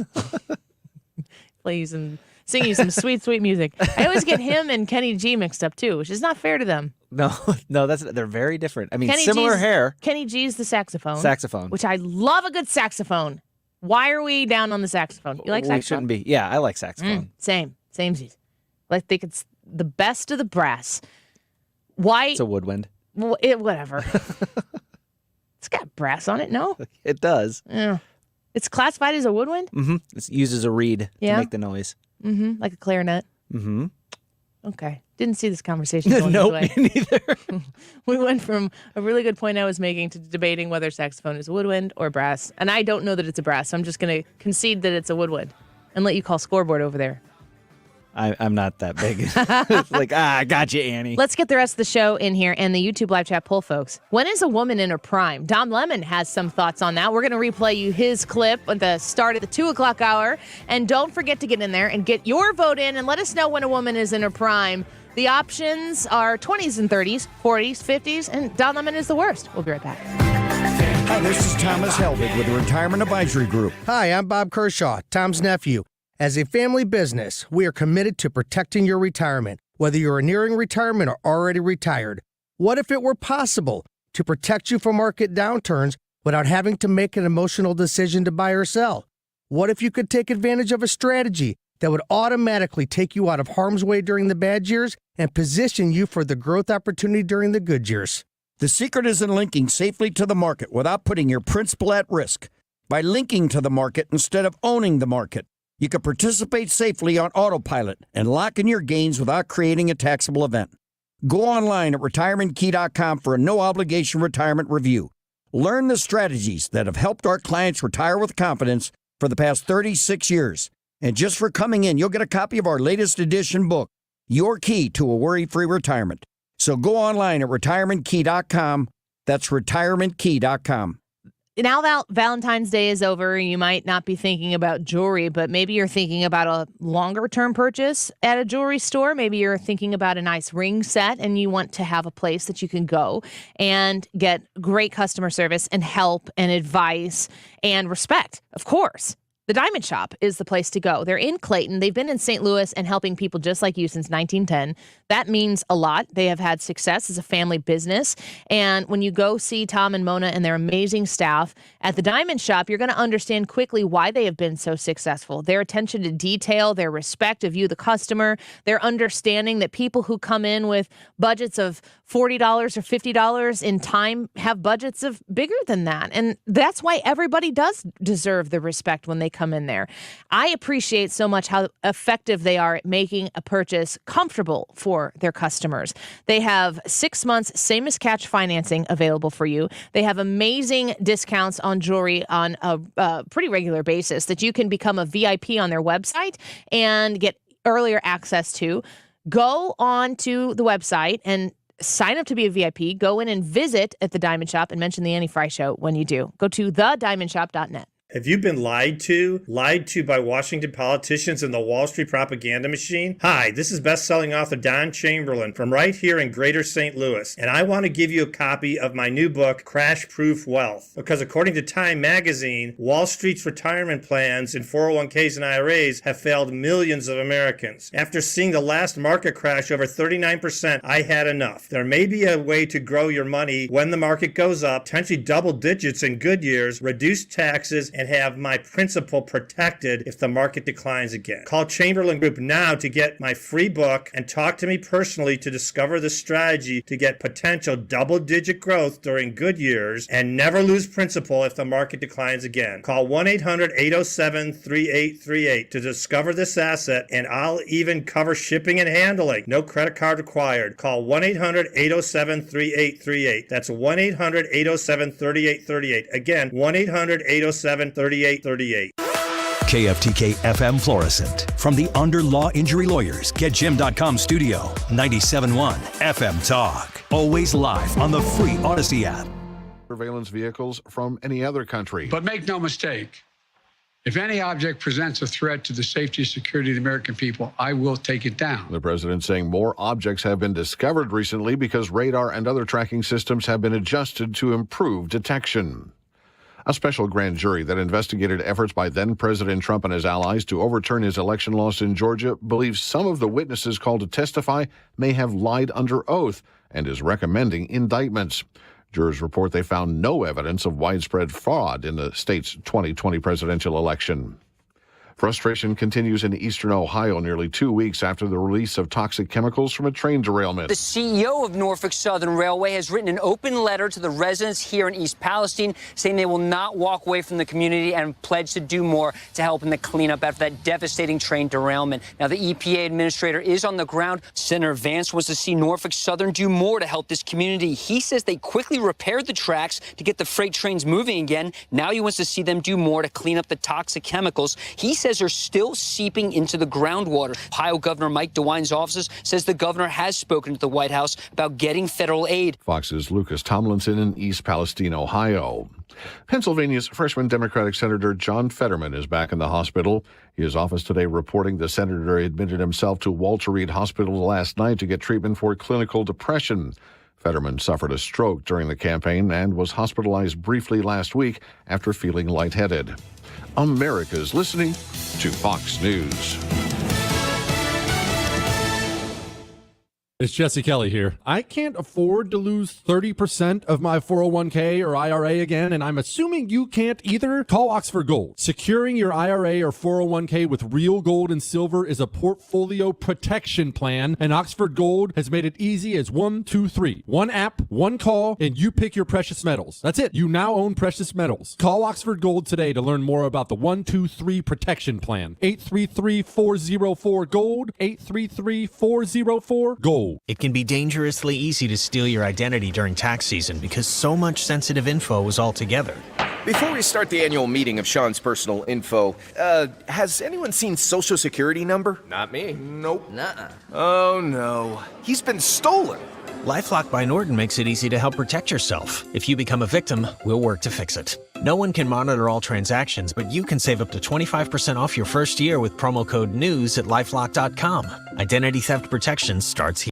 Air Comfort Service, heating, cooling, and insulation. Weather. Chief Meteorologist Dave Murray. Dropping temperatures across the St. Louis area as we go through our Thursday afternoon. A real changeable sky, but clouds control. And if you see some snow flurries or a little bit of wet snow, let's not be surprised, but we do stay above the freezing point. Tonight, partly to mostly cloudy skies, windy and cold. 20 Friday, sunny and cold, 38. 25 Friday night, but near 50 Saturday afternoon and 58 on Sunday. This is 97.1 FM Talk. Chief Meteorologist Dave Murray. Diabetes, high blood pressure, anxiety meds, everyone's on them. If you're a 50-year-old male, maybe a bit porky, and you may even have type 2 diabetes, $1 million of term insurance may only cost you about $200 a month. Call Term Provider. Speak with Big Lou at 800-777-1979. Big Lou will find a term life policy for you even if you have type 2 diabetes, are overweight, or have high blood pressure. Term Provider has helped thousands of people like you who think they can't afford term life insurance. To buy $1 million of affordable term life for you, all you need to do is call Big Lou at 800-777-1979. Lou will make sure the scales are tipped in your favor. Call 800-777-1979. Big Lou will answer your call and work to fit you into a term life policy that you can afford. Remember, Big Lou's like you. He's on meds, too. Call 800-777-1979. 800-777-1979. Download Upside and start getting cash back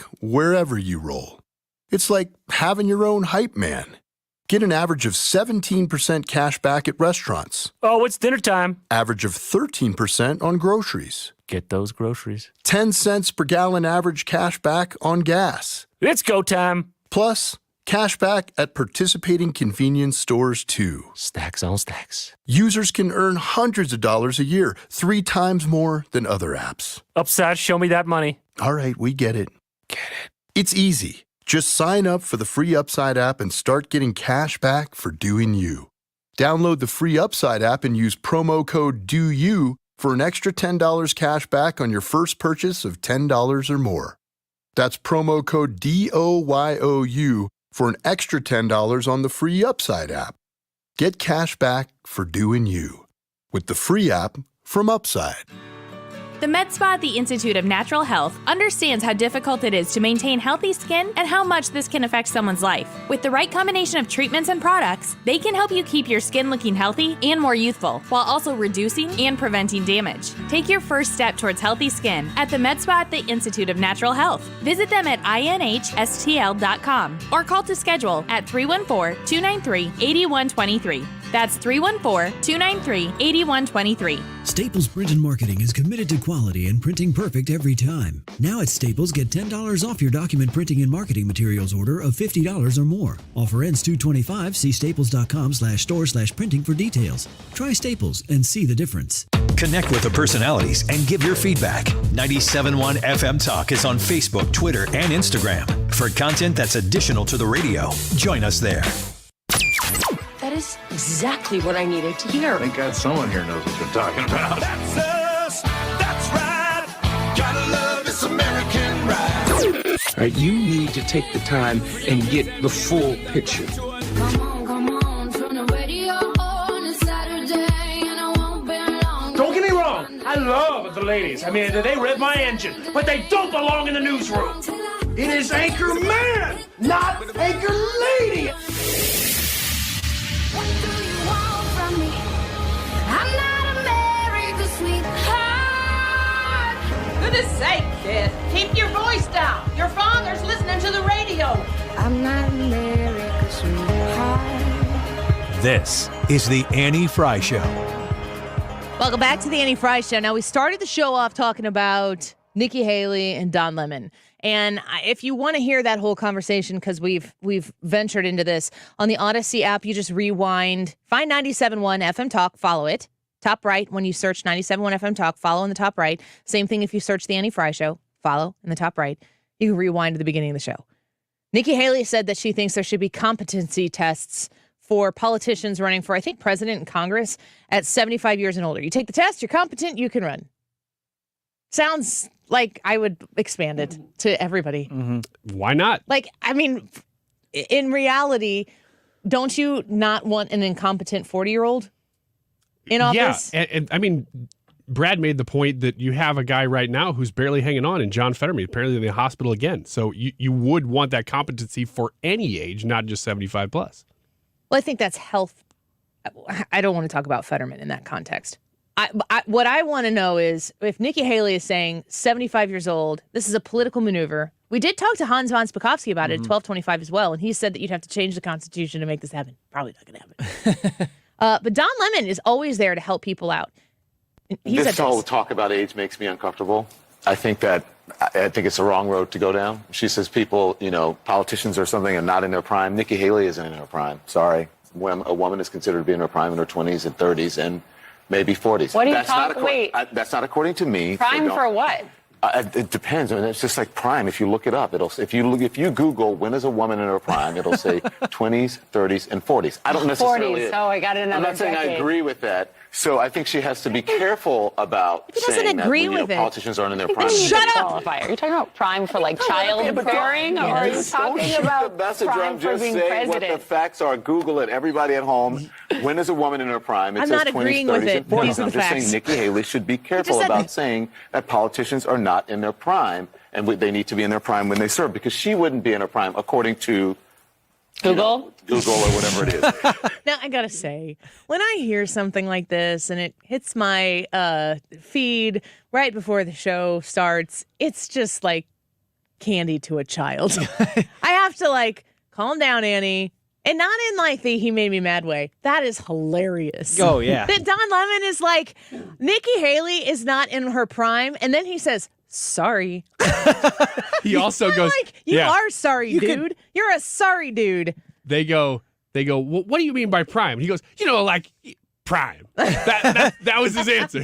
You could hear him get the looks from the ladies too, because like you were saying, he had that attitude. As any right? good, respectable female look should sound. So, to paint this picture for you guys listening, I know that sound. He was sitting in the middle. Every man listening goes, yes. He was sitting in the middle of the desk, and he was flanked by those ladies. Flanked? Yeah. Yes. It's a military and so it's like he's looking down. I He's wouldn't like, understand. Nikki Haley is not in her prime. Sorry. And then you could hear him get the look. Yeah. And then he started it's on Google. Google it. It's not me. It's not me. Just Google it.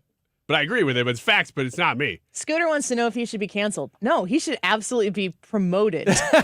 Absolutely. Do more of that, Don Lemon. Go for it, Don. So naturally, the only thing we could do is ask in our YouTube live chat poll today is when is a woman in her prime? And we want to know what you think about it. The 20s/30s. I don't know why those are together, but they are. 40s, 50s, or your last option is Don Lemon is the worst. Needed to give you all an out. Yes, you did. Mm-hmm. Hoping some of you don't take it. Hey, you don't cancel Don Lemon here. Nothing sticks to Don Lemon. That's why they call him Teflon Don. I don't think CNN can cancel him. CNN can boot him like they are booting all of their other people who aren't making the money or getting ratings. But if they do that, it's because he sucks, not because we're mad at him. It had nothing to do with anything he said. And it's incredibly stupid that he said that. I am not calling for him to lose his job. No. As a matter of fact, him doing stupid things makes my job easier. I also want to add, Scooter, it never even occurred to me that he should lose his job. That's not even a thought that goes in and out the brain, even for a moment in time. No. I want his job performance to dictate whether he gets to stay or go. And that's really up to CNN. And it sounds like they might have some discussions. I admit, now I didn't think this should cancel the man. But my first thought when I saw that this morning, which was not too far before the show started, I mean, it was maybe in the 11 o'clock hour when I saw that pop up. I saw it and went, oh my gosh. First of all, this is hilarious. Man, abort! Yeah. Don't do it! Don, I don't know if you can hear me. Run away! But you're not doing well here. I've been in this situation a lot. This is a bad idea. My wife's going to ask me tonight, when do you think I'm in my prime, Ryan? And I would what's be like, your answer? Look, you just watch CNN and you'll find out. I don't care. I'm not, just the facts are there. I'm just referring you to the facts on CNN. Your response is Don Lemon would say in your 20s and 30s, but he would clearly be wrong, dear. Here are the random flowers I got you. Yeah, random flowers. Need to keep those My around. wife's going to look me ask that question. I'm going to go, Don Lemon is the worst. Yes, exactly. Hunter on YouTube says it's a trap. It is. But my first thought when I saw that was, man, if this was any other network, if this was Fox News, if this was a Republican, if Tucker Carlson said that Kamala Harris is clearly not in her prime, I mean, come on. Man, I'm getting uncomfortable thinking about something that never even happened. Come on.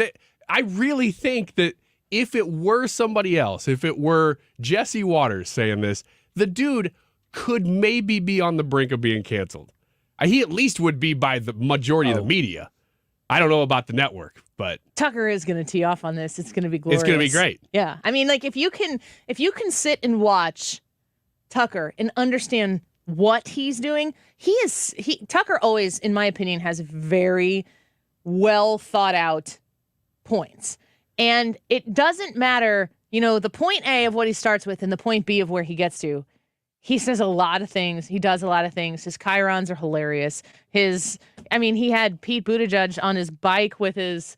They're talking about it on Fox. They're on Fox. Yeah. The headline is Don Lemon, 51-year-old Nikki Haley not in her prime. Is that what? Did I say Don Lemon? Don Lemon. Is that what Don Lemon wanted out of this? I don't think Don Lemon wanted anything out of this. I don't think he's happy. I don't think so either. I don't think his co-host. It's funny to watch these women watch him and go, "You're an idiot. you were an idiot."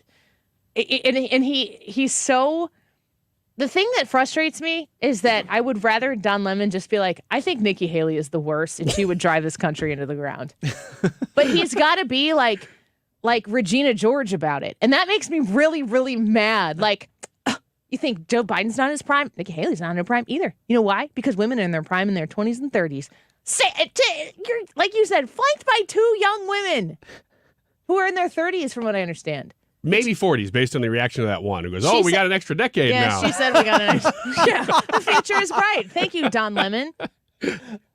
That clip, I don't think that will ever go away. That is going to be one that makes Don Lemon's Wikipedia page. It's awesome. It really is. That should be a Saturday Night Live skit. Oh, you definitely go in on this. It's easy. You just make the guy go 10 times past even what he said in a skit, and you're done. You've done it. I like to think that if there were, if Sean Hannity said that I'd have something to say about it. Yes. And you guys know me very well. Don't you think I'd still have something to say about that? Yes, you would. That's an equal opportunity clip right there. That's how bad it is. Yeah. I mean, there are a lot of opportunities in my line of work here to highlight the shortcomings of shows that hate me. Like, not me, they don't know me personally and they likely never will, but the idea that somebody on MSNBC or CNN is saying something that's diametrically opposed to me and I'm going to listen to it and not like it. That's any day of the week. The idea that The View is going to be covering something and I'm going to not like it or they're going to be super catty about it, to me, that doesn't really, I can't do that every day. I just can't do it. But sometimes these shows, they just give you these little gifts. Into that field, but it was awful. And I'm saying it, and I know you don't care, but I care. Okay? Anywho, where are my chips? Where's all my chips and stuff? They're coming. We got them. This is the beginning of Send the the show. chips. Oh. Here we go. Let's go. Yeah, let's get that. Yeah. I venture to say that's so what The funny. View should be. I know. And if they had political opinions that differed from mine the other 100% of the time, I could tolerate it if they were always doing the "Where's my chips" stuff. Where's my chips and I mean, stuff? whatever. Where are my snacks? Have It's the start some of the fun. show. They never have fun. Based on what Meghan McCain said about that show, those people cannot stand their lives.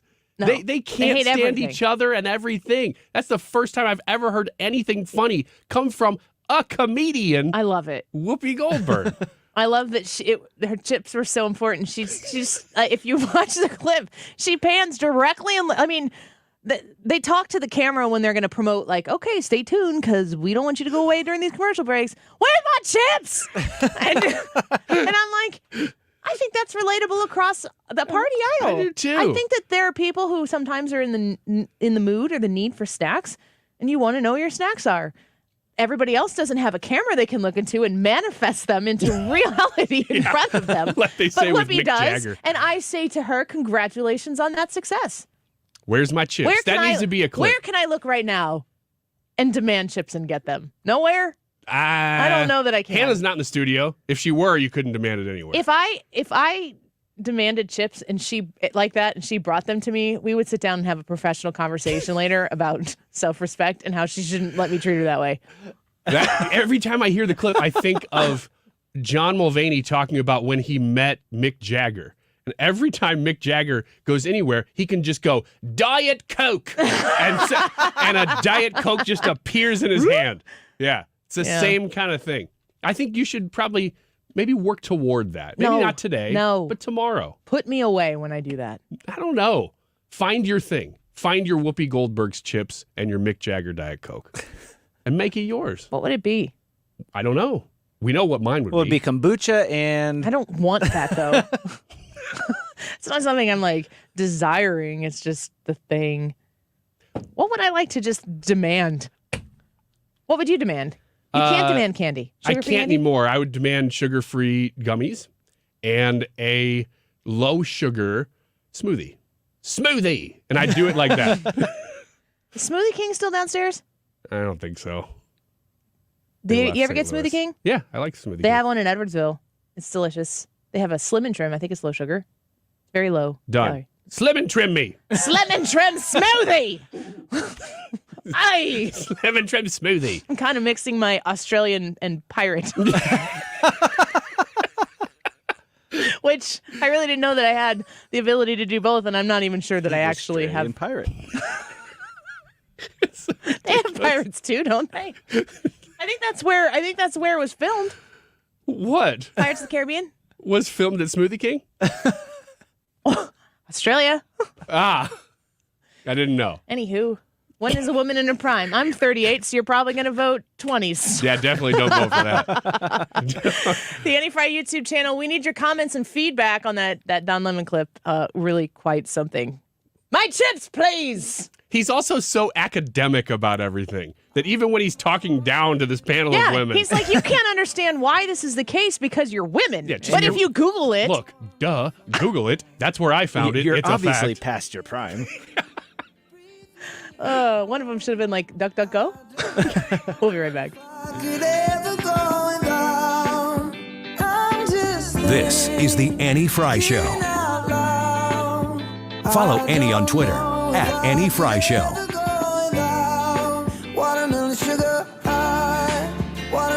FoleyDentalGroup.com is the website. Are you looking for a dentist for you, for somebody in your family? I want to talk to you about several of the different things that Foley Dental Group can help you with. Of course, you're cleaning, you're checking for cavities, x-rays, and all that stuff. They are top-notch when it comes to those general services when you visit the dentist, but they also work with more complicated situations, like maybe your need for implants or dentures. If you have missing teeth, there's no need to be ashamed about it. There's no need to put it off any longer because you're embarrassed about it. Go get it fixed by the very best in the business, Foley Dental Group. You can call them to schedule an appointment. They're accepting new patients. Mention the Annie Frey Show when you call 618-288-9670. The number is 618-288-9670. My whole family attends Foley Dental Group. They are our dentist, and we care very much about being able to recommend them to people, obviously here, but also in our personal life, because they're the best. They are located at 270 and 159 in a beautiful brand new facility, and they are taking new patients. 618-288-9670, online at FoleyDentalGroup.com. Secrets, cover-ups, and strange phenomena. UFOs and ideas that challenge reality itself. My name is George Knapp. I dig into news stories that others can't or won't. I'm Jeremy Corbell, and for some reason, people tell me things they probably shouldn't. And this is Weaponized. Follow and listen to Weaponized, the presentation of Jeremy Corbell, George Knapp, Dark Horse Entertainment, and Cadence 13 Studios. Available now for free on the Odyssey app or wherever you get your shows. Congress has authorized trillions in new spending, along with doubling the size of the IRS agency in just the last few months. Do you think that is by accident? No, it is with a purpose, to go after small businesses, employees, and individuals who have not filed or paid their taxes. If this is you, don't panic, just call. Hi, this is Lance Drury with the Lance Drury Law Firm in St. Louis. Interest and penalties on your tax bill won't stop until you take control. Call me, Lance Drury. I'll tell you in advance an affordable fee which includes costs and expenses that works for your business and family. Your first visit to the Lance Drury Law Firm is free and confidential, so you have nothing to lose. Call me today. Remember, if you have IRS issues, you have legal issues. You need an attorney. You need us, the Lance Drury Law Firm. Call me, Lance Drury, at 314-260-6120. or go to Lance, DRURYlaw.com. The choice of a lawyer is an important decision and should not be based solely upon advertisements. Hi, Chris Saraceno for the Bartolino's family of restaurants, where we proudly support our first responders and all those who serve and protect our community. And thank you, our loyal guest, for the opportunity to serve you for over a half century. I'd like to invite you to enjoy one of our 4 restaurants: Bartolino's South on South Lindbergh, Bartolino's Osteria at Hampton and 44, Chris's Pancake and Dining at the corner of Watson and Southwest, and Chris's at the Dock at downtown on Tucker Boulevard. Experience the Bartolino tradition, where our family awaits to serve you. For every season and every day, we've got you covered with Air Comfort Service heating, cooling, and insulation, weather, and Chief Meteorologist Dave Murray on 97.1 FM Talk, your home for conservative talk.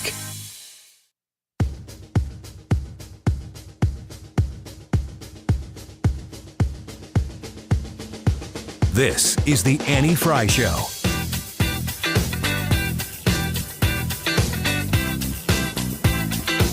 Follow Annie on Twitter at Annie Frey Show.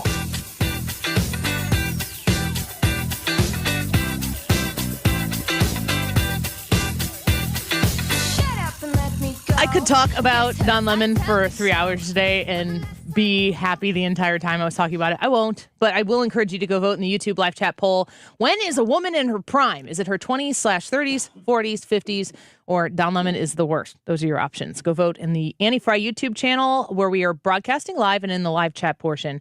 Did you guys pay any attention to is it the Kelsey? Is that how you say the last name? Travis Kelsey. Kelsey. Yeah, the brothers who played in the Super Bowl, Travis and Jason. They were on a podcast together, and they were talking about, this is post Super Bowl. So there's a winner, there's a loser, and they were sharing a moment about kind of just recapping the game and the experience. I mean, being in the Super Bowl, man, that's beyond lifetime achievement stuff. You know, you think, oh, if we could just get to the NFL, and then maybe you think, wow, I'm like in a position where I could play in a Super Bowl. Those are really incredibly lofty goals. But watching their story and knowing this is the first time brothers have ever faced off before, and then also watching their mom, listen to Travis and Jason talk about their mom. The moment I saw Mom is when I got really emotional because, man, it was so awesome.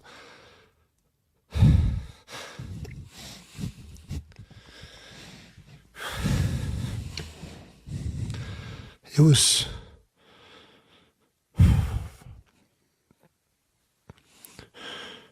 all right now. Yeah.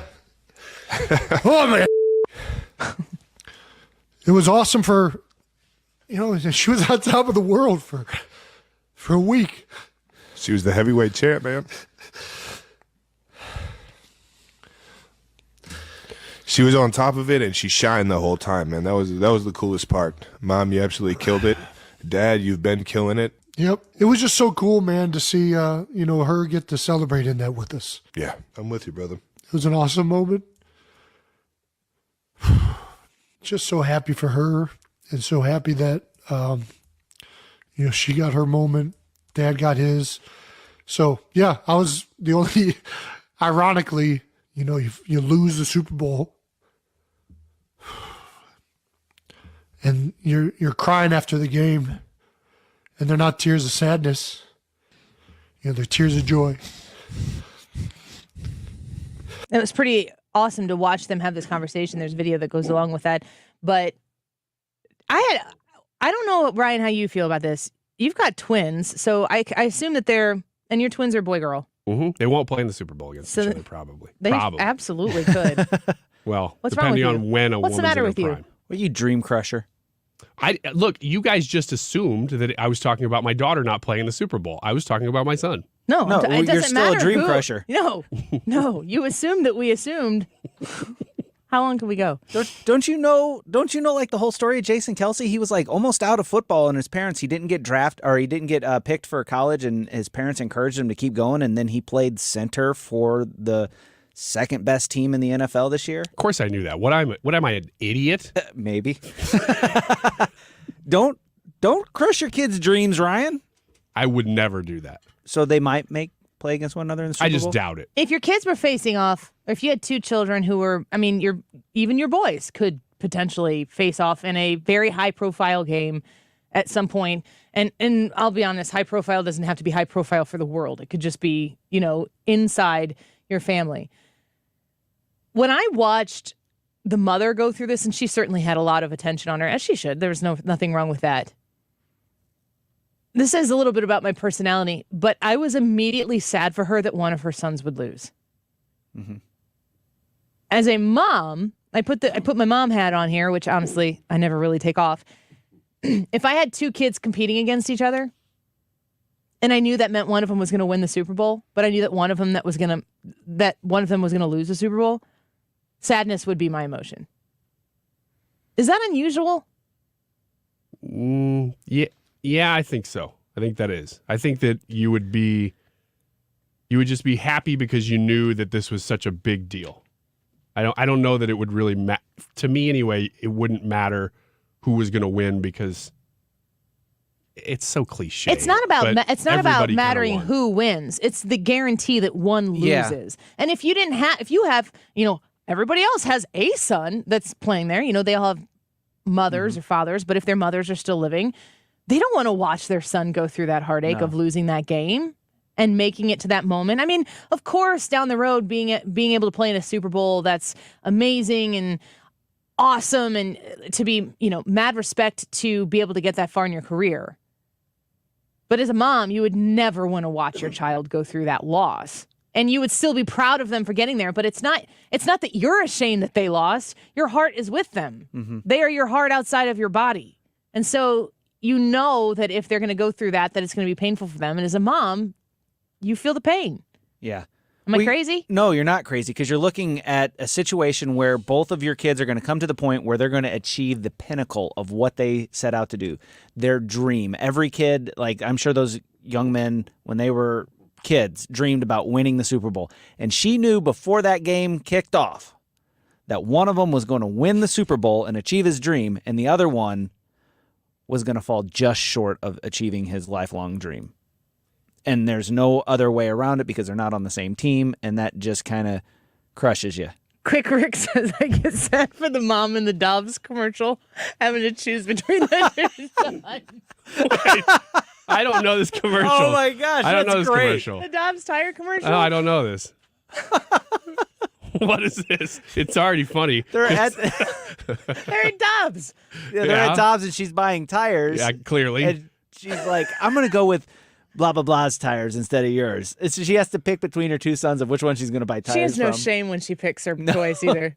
Are they mimicking the mom in the Super Bowl? No, this is precedes the Super Bowl. Oh, yeah, by a lot. Can you imagine crying really hard after seeing the commercial? Diana like Quick Rick says, does. don't be too sad. They're making millions. It's not about that. No. It actually has nothing to do with that. I mean, I understand that. Again, it's not about feeling shame or sadness as a mom because there should be sadness or shame felt. You work hard and you compete for something. Mm-hmm. I mean, my girls just won a D-team 10-year-old basketball tournament in Belleville last weekend. It was a major feat of all different kinds of proportions for like 35 people. But they were still winning and they were still losing, and there were a lot of emotions that were involved on both sides of it. The stakes are high. Amplify that times the Super Bowl. Woo! There's a lot at stake there. And it's, to me, the money doesn't matter. You'd have to think after hearing that clip, because that was from the Eagles' son who lost, of course. That was both of them in there. Oh, it was both talking? Mm-hmm. Oh, so they were both crying over it. Oh, yeah. Oh, okay. I thought it was just the one. That after you hear that, you think, you know what? This was kind of a winner for everybody. Because the one that lost is there, and he's saying, well, yes, but I was so happy for my brother that... He probably doesn't feel like a winner if he lost the Super Bowl. You don't make it to that elite level of competition and be like, well, we're all winners. Yeah.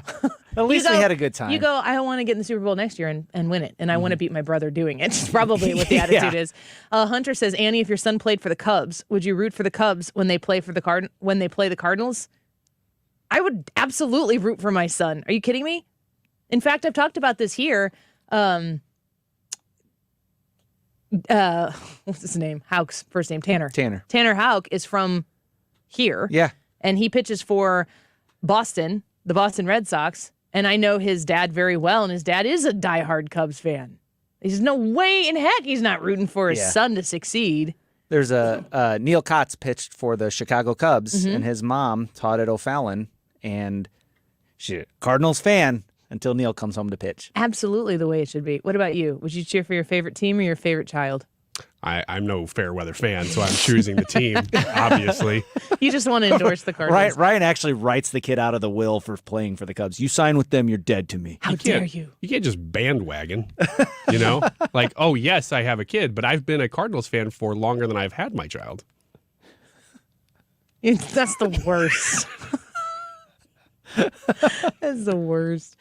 I don't know. I think that's a positive story to come out of the Super Bowl. I also think that the national anthem was an incredibly powerful story. We didn't talk about this much yesterday. I was going to recap some of the Super Bowl, and I don't even know what ended up happening in that segment. It went the wrong way. But in my tweet saying that I was going to watch the national anthem and then go play games with my kids, we did put on the TV to watch the national anthem, thinking that it would be like when the game started. But there were like 4 different songs that were played there. God Bless America. Yeah, Babyface's version of America the Beautiful America the was Beautiful. fantastic. And then Lift Every Voice. Yeah. Everybody gets real bent out of shape in the political spheres. Now, I think that if I didn't have the same social media feeds that I have cultivated for myself, that the reaction, I don't think that people who don't have a lot of politics in their feed, I don't think they see the same discussions that I'm seeing. But there is a lot of reaction to the Lift Every Voice, the Black national anthem being played. And I'm here to say that play it. I don't know why we have to call it the national anthem. But if you're going to play God Bless America and what was the other one? America the Beautiful? America the Beautiful. If you're going to play those and you want to add on that has a cultural relevance to our country, I have no problem doing that. I just don't think that we need to be segregating our national anthems. So we can, I think, can't we hold in our head the thought that we have a national anthem that represents everybody, and the verse of the national anthem that is our anthem represents everybody. Everyone wants to go, do you know about the third verse? Yes, I do know about the third verse. We don't sing the third verse. If you want to add in context and broaden the appeal, and that means something to a culture that's not my culture, and we're going to sing God Bless America, and we're going to sing America the Beautiful, I'm not really opposed to adding another song if you're front-loading it. That doesn't bother me at all. I don't really know that it should bother you. The thing that should bother all of us is the idea that we have to have 2 anthems, national anthems, be sung to represent all people. And if we as a collective country believe that the national anthem, capital T, capital N, capital A, the national anthem doesn't represent everybody, let's change it. But until you can persuade the people who get to make those decisions that it doesn't represent everybody, we have a national anthem. And if you want to sing that song in honor of our history and culture that we have here, then sing it. I just don't know that we should need to be referring to it as a national anthem, because it isn't the national anthem. What about the Latino people in this country? There's a lot of them. And that's the best point I've heard made, is that you say, well, why just this group of people? Why this minority and not these others? I will say this, though. When I didn't listen to the song. It was on, but we were all just talking and we didn't hear it. But I looked up the lyrics and I'm like, man, I don't know under what guise you have to do this to sing it to the biggest audience in the world, but I'm kind of okay with that. I mean, maybe not liking the way that it goes about or calling it the national anthem. And I get that debate. I really do. But when I see the lyrics, I'm like, lest our feet stray from the places, our God, where we meet thee. Yeah. I'm like, I kind of wanted to just let you sing that. It's a gospel song. Sing the song and sing it for all to hear. I love it. Don't you? But let's look in the mirror here a little bit, or at least look at our side of the aisle. Aren't we approaching it wrong from the conservative side of the aisle to be like, get rid of this song and ban it? Like, if you only want one song sung, then we shouldn't be singing God Bless America. We shouldn't be singing America the Beautiful. Like, if we're going to allow those songs to be sung, we're not saying that's the God Bless America is the Christian's national anthem, and then America the Beautiful is the artist's national anthem. I mean, if there is cultural relevance and it means a lot to a lot of people, especially people who are represented specifically on an NFL field and in an NFL stands, I think the case can be made for that.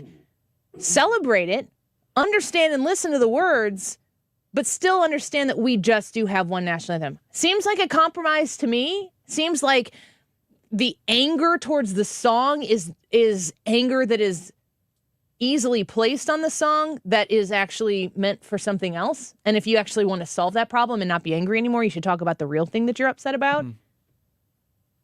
I mean, sing 100 songs before the thing starts. Sure. I don't care. Sponsor all of them. When they all are talking about leading us unto thy light. And the Annie Frey show now brings you Baby Shark. Yeah. You're right. I think the concern is that it is called a national anthem when it isn't for everybody, apparently. It is for just Black Americans. So it's not really a national anthem.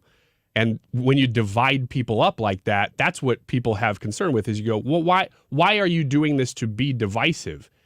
But it's such a messy argument, because when I hear the song, I'm like, well, I think the song's pretty good. So it's such a mess. Well, it's a perfect example to me of one of those things that gets churned out of the outrage machine, and Republicans are like, which side are we on? Okay, we go. What do we do here? What are we supposed to do? Cancel it. Yeah. Make it go away. I know. And the other side is like, replace the other national anthem with this. And in the meantime, most people who aren't consuming this are going, what's wrong with this song? Why are we singing it? Okay, that doesn't really bug me. But then you play Chris Stapleton's national anthem, and it brings the Philadelphia Eagles coach to tears, among so many other people, myself included. And everyone goes, that's our national anthem. I hope it feels like your national anthem. If you're an American, I don't want anybody to feel disenfranchised by this song. I'm going to play it for you because it's that great. And I want you to understand that it should be a unifying thing. And actually, when it's done, and it's done really well, it's the most unifying thing there is. Oh, say, can you see by the dawn's early light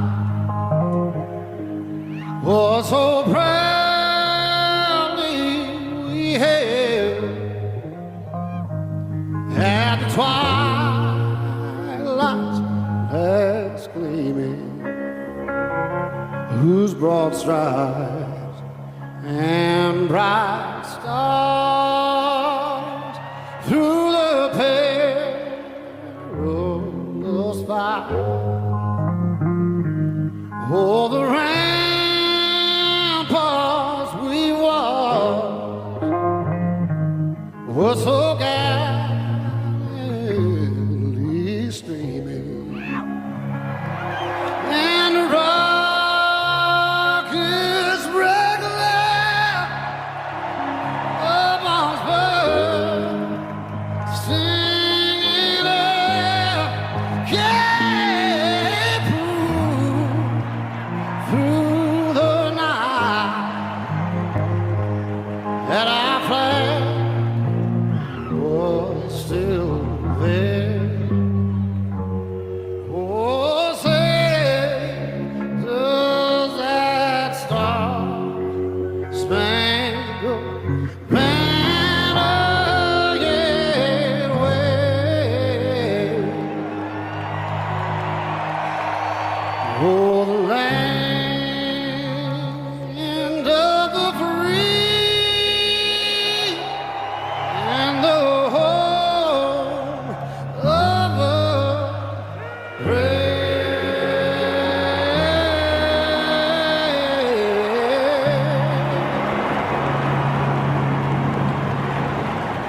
I just don't think it can get any better than that. And I really hope that the emotion that invokes from in my heart and, on my skin when the goosebumps start popping up, that if you're listening to the show right now, I don't care how old you are. I don't care what your skin color is. I don't care if you're in your prime.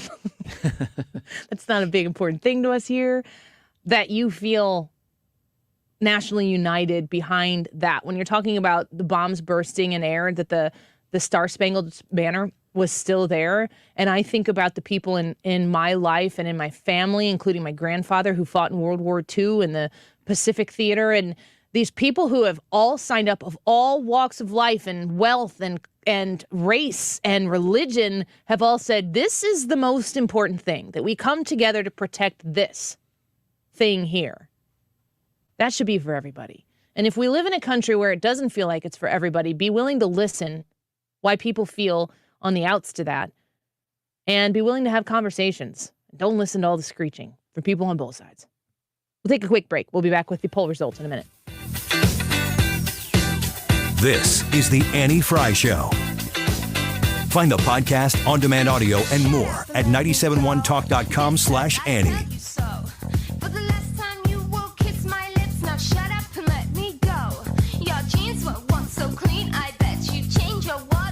If you're looking to build a home on the Illinois side of the river, can I introduce you, please, to C.A. Jones? They are the premier home builder for people who are looking for maybe the first-time home build, or maybe you're looking to downsize from your home, or if you need to expand as well. They have homes that can accommodate all sorts of different family sizes, people who are downsizing when the kids move out and they want that beautiful home with everything where they want it to be.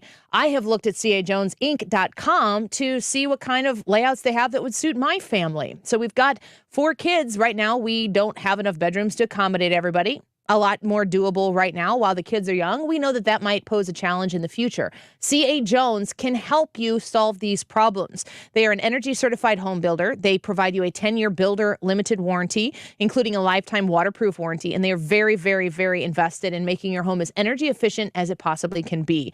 You can talk to them about the Solar Builder Pack. They can talk to them about the different ways that they are making your home as energy efficient as possible. It's going to save you money down the line. If you're looking to build in Illinois, go with the home builders at C.A. Jones. Online at cajonesinc.com. According to Forbes, 96% of Americans, 96%, lose an average of $111,000 in Social Security income.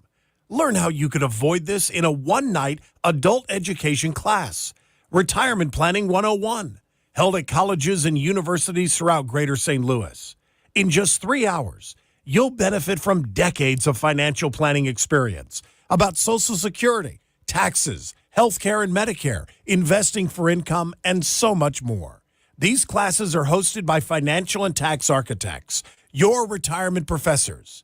If you've saved at least $300,000 for retirement, register now by calling 314-626-8816.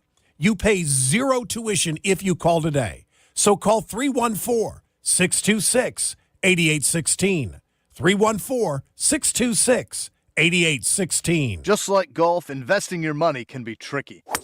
Secretary of State Jay Ashcroft here. When market downturns happen, investors are tempted with products that promise to guard against inflationary sand traps. From coins to cryptocurrency and everything in between, always research the investment before you write the check. Visit MissouriProtectsInvestors.com for more information.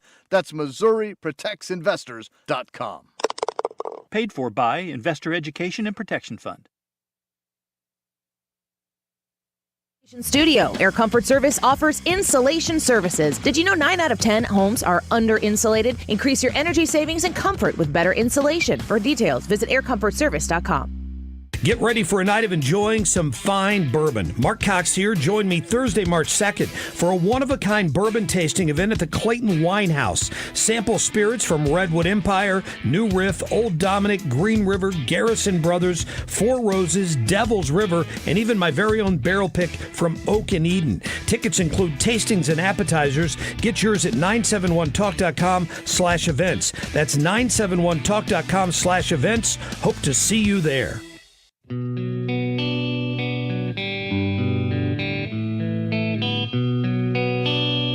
This is the Annie Frey Show. Follow Annie on Twitter at Annie Frey Show.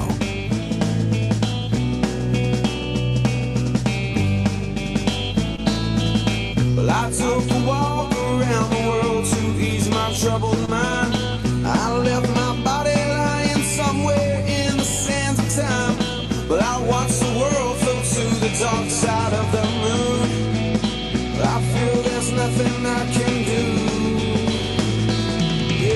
Welcome back to the Annie Frey Show. We appreciate you being here with us today. So we've been talking about this YouTube live chat poll, when is a woman in her prime, which is derived by a little series of events. I'll sum up. Nikki Haley says if you're 75 and running for president or Congress, you should take a competency test. Don Lemon says, what are you talking about, Nikki Haley? You're not even in your prime anymore because you're past your 20 and 30s. And then Don Lemon's co-hosts say, what are you talking about? Where did you get your information from? I might add that they're women. And he says Google. Yep, that's the whole thing. Pretty much it? Well, he doubled down a couple times, but yes, that's the whole thing. Fox News reports that former South Carolina Governor Nikki Haley has responded to the sexist remarks by CNN host Don Lemon, who said Thursday that the Republican presidential candidate was not in her prime and that discussions about age and competency for politicians made him, quote, uncomfortable. Quote, liberals can't stand the idea of having competency tests. It's kind of an embarrassing word to not say, right? For older politicians to make sure they can do the job, tweeted Haley, who is 51. This is like all of a sudden very relevant that she's 51. Who announced this week that she will seek the GOP nomination 2024. By the way, it's always the liberals who are the most sexist. Any lies detected there? Well, what she said, here's the problem I have with what she said. Why are you mad at her for not being in her prime anymore? Hang on, I'll get there. But what she seems to be taking more exception with the fact that they were coming after her age competency plan, and that's not really the point of the clip at all. No, he wasn't even that on substance. No. Or on track. It was more mean than that. Yeah, it was that sounds a little bit like it's written by her team. I will say that. Hannah, you want to take us down a path of what our listeners want to say about this poll? There's so many comments. All right, I'll start off. Michael Ashburn says women are in their prime when they wake up each morning. That's safe. Oh, he's married. Quick Rick says a woman is in her prime whenever she decides to be. Yeah. Okay. Betsy says 40 to 55, or maybe the best is yet to come. I said women are going to give. Women are going to say. Yes. And Women men give numbers, men are scared. And they're going to be two men. Smart. That are going to take the wrong path. Pond says there will be very few men that dare to put a number to this question. Lori says, I believe that women are in their prime in their 40s. Yes! They've had the kids for those that want the family. They've lived a pretty good life, and they just continue to live the way that they have. Yeah, you lived a pretty good life. I know you're in the 40s now, but, time to put you out to pasture. No, not quite. That's Enjoy. the 50s. Like Nikki Haley. That's right. Who's just barely in her 50s. Jesse says it's a tie, 40, and Don Lemon is the worst. Josh from YouTube says a woman is in her prime when she feels that she is in her prime. Oh, Josh. These are all such well-spoken gentlemen. Mm-hmm. Yes. Very diplomatic. Yeah. Marley says I am 65 and I'm happy to say I'm in my prime. Period. Yeah, Marley. Kurt says a woman is always in her prime no matter her age. Yep, I see never your gets any wife better or in worse. your profile picture. Rick This is from says the guy who literally publicly states that his marriage plan is to set incredibly low expectations so they're easy to beat. Mm-hmm. Yeah, it's working out pretty well.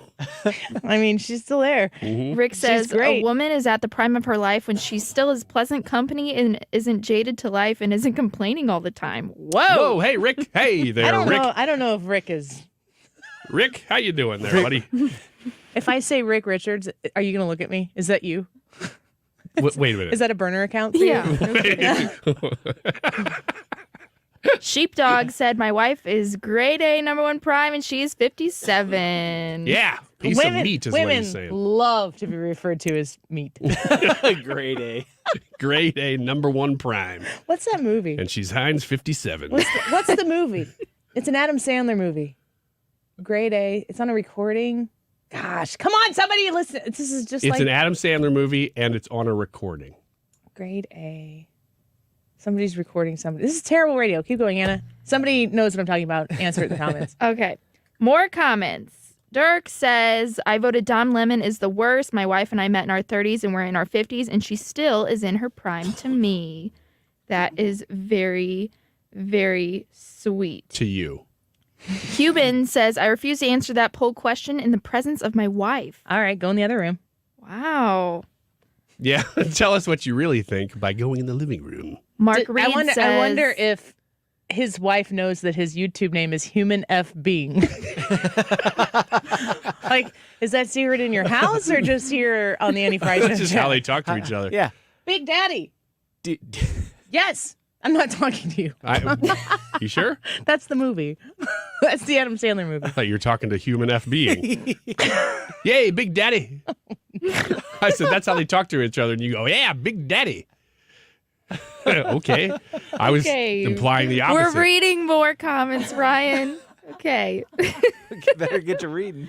Mark Reed said, I'm not answering the poll. That's a loaded question, but I can agree that Don Lemon is the worst. Brian said, physically, most women peak in their 20s. Oh, heck. What? Here we go, Brian. But mentally and emotionally, they get better with age and wisdom. Once you live through raising teenagers, you are mentally tough for sure. Brian, you're just not even supposed to say that out loud. You can think it. Why are you saying it? He took a shot at everybody. No, kidding. Brian, Brian, you're doing fine. I took your name off the screen for safety reasons for you. He's not wrong. Bluff said, my wife is in her 50s, so my answer is that a woman in her prime is in her 50s. Real question for the men in the room. Do you care one way or the other at all if a woman wants to, after the babies are born and they decide, I would like to do some work to my body to get it back? Oh, boy, here we go. I'm not even defining what the work is, but a woman decides, I want a tummy tuck. I want to do lipo. I want to lift. Are you like, is it your thought that women should do what makes them happy? Or are you thinking that's wrong or bad? Or are you like, do all the things? Brad? We're so close. Yeah. We're so close. Women should do what makes them happy as long as they have the money to do it. Yeah. Don't put a financial strain on your family to do it. But if you can do it without, without any financial yeah, go for it. Do your thing. Ryan? I think Yeah, no, that was great. I think it's all evil. It should be entirely avoided. Or I think you should do all of it. One way or the other. What?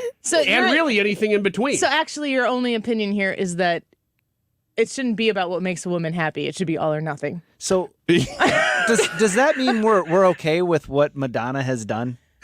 That is exactly what we're saying. I don't, that wasn't really like what I was gearing towards. But also if Madonna, I mean, seriously though, if Madonna wants to do that to herself, who's anybody else? I mean, other than her loved ones who are around her, to say, all right, I think we've done enough for now.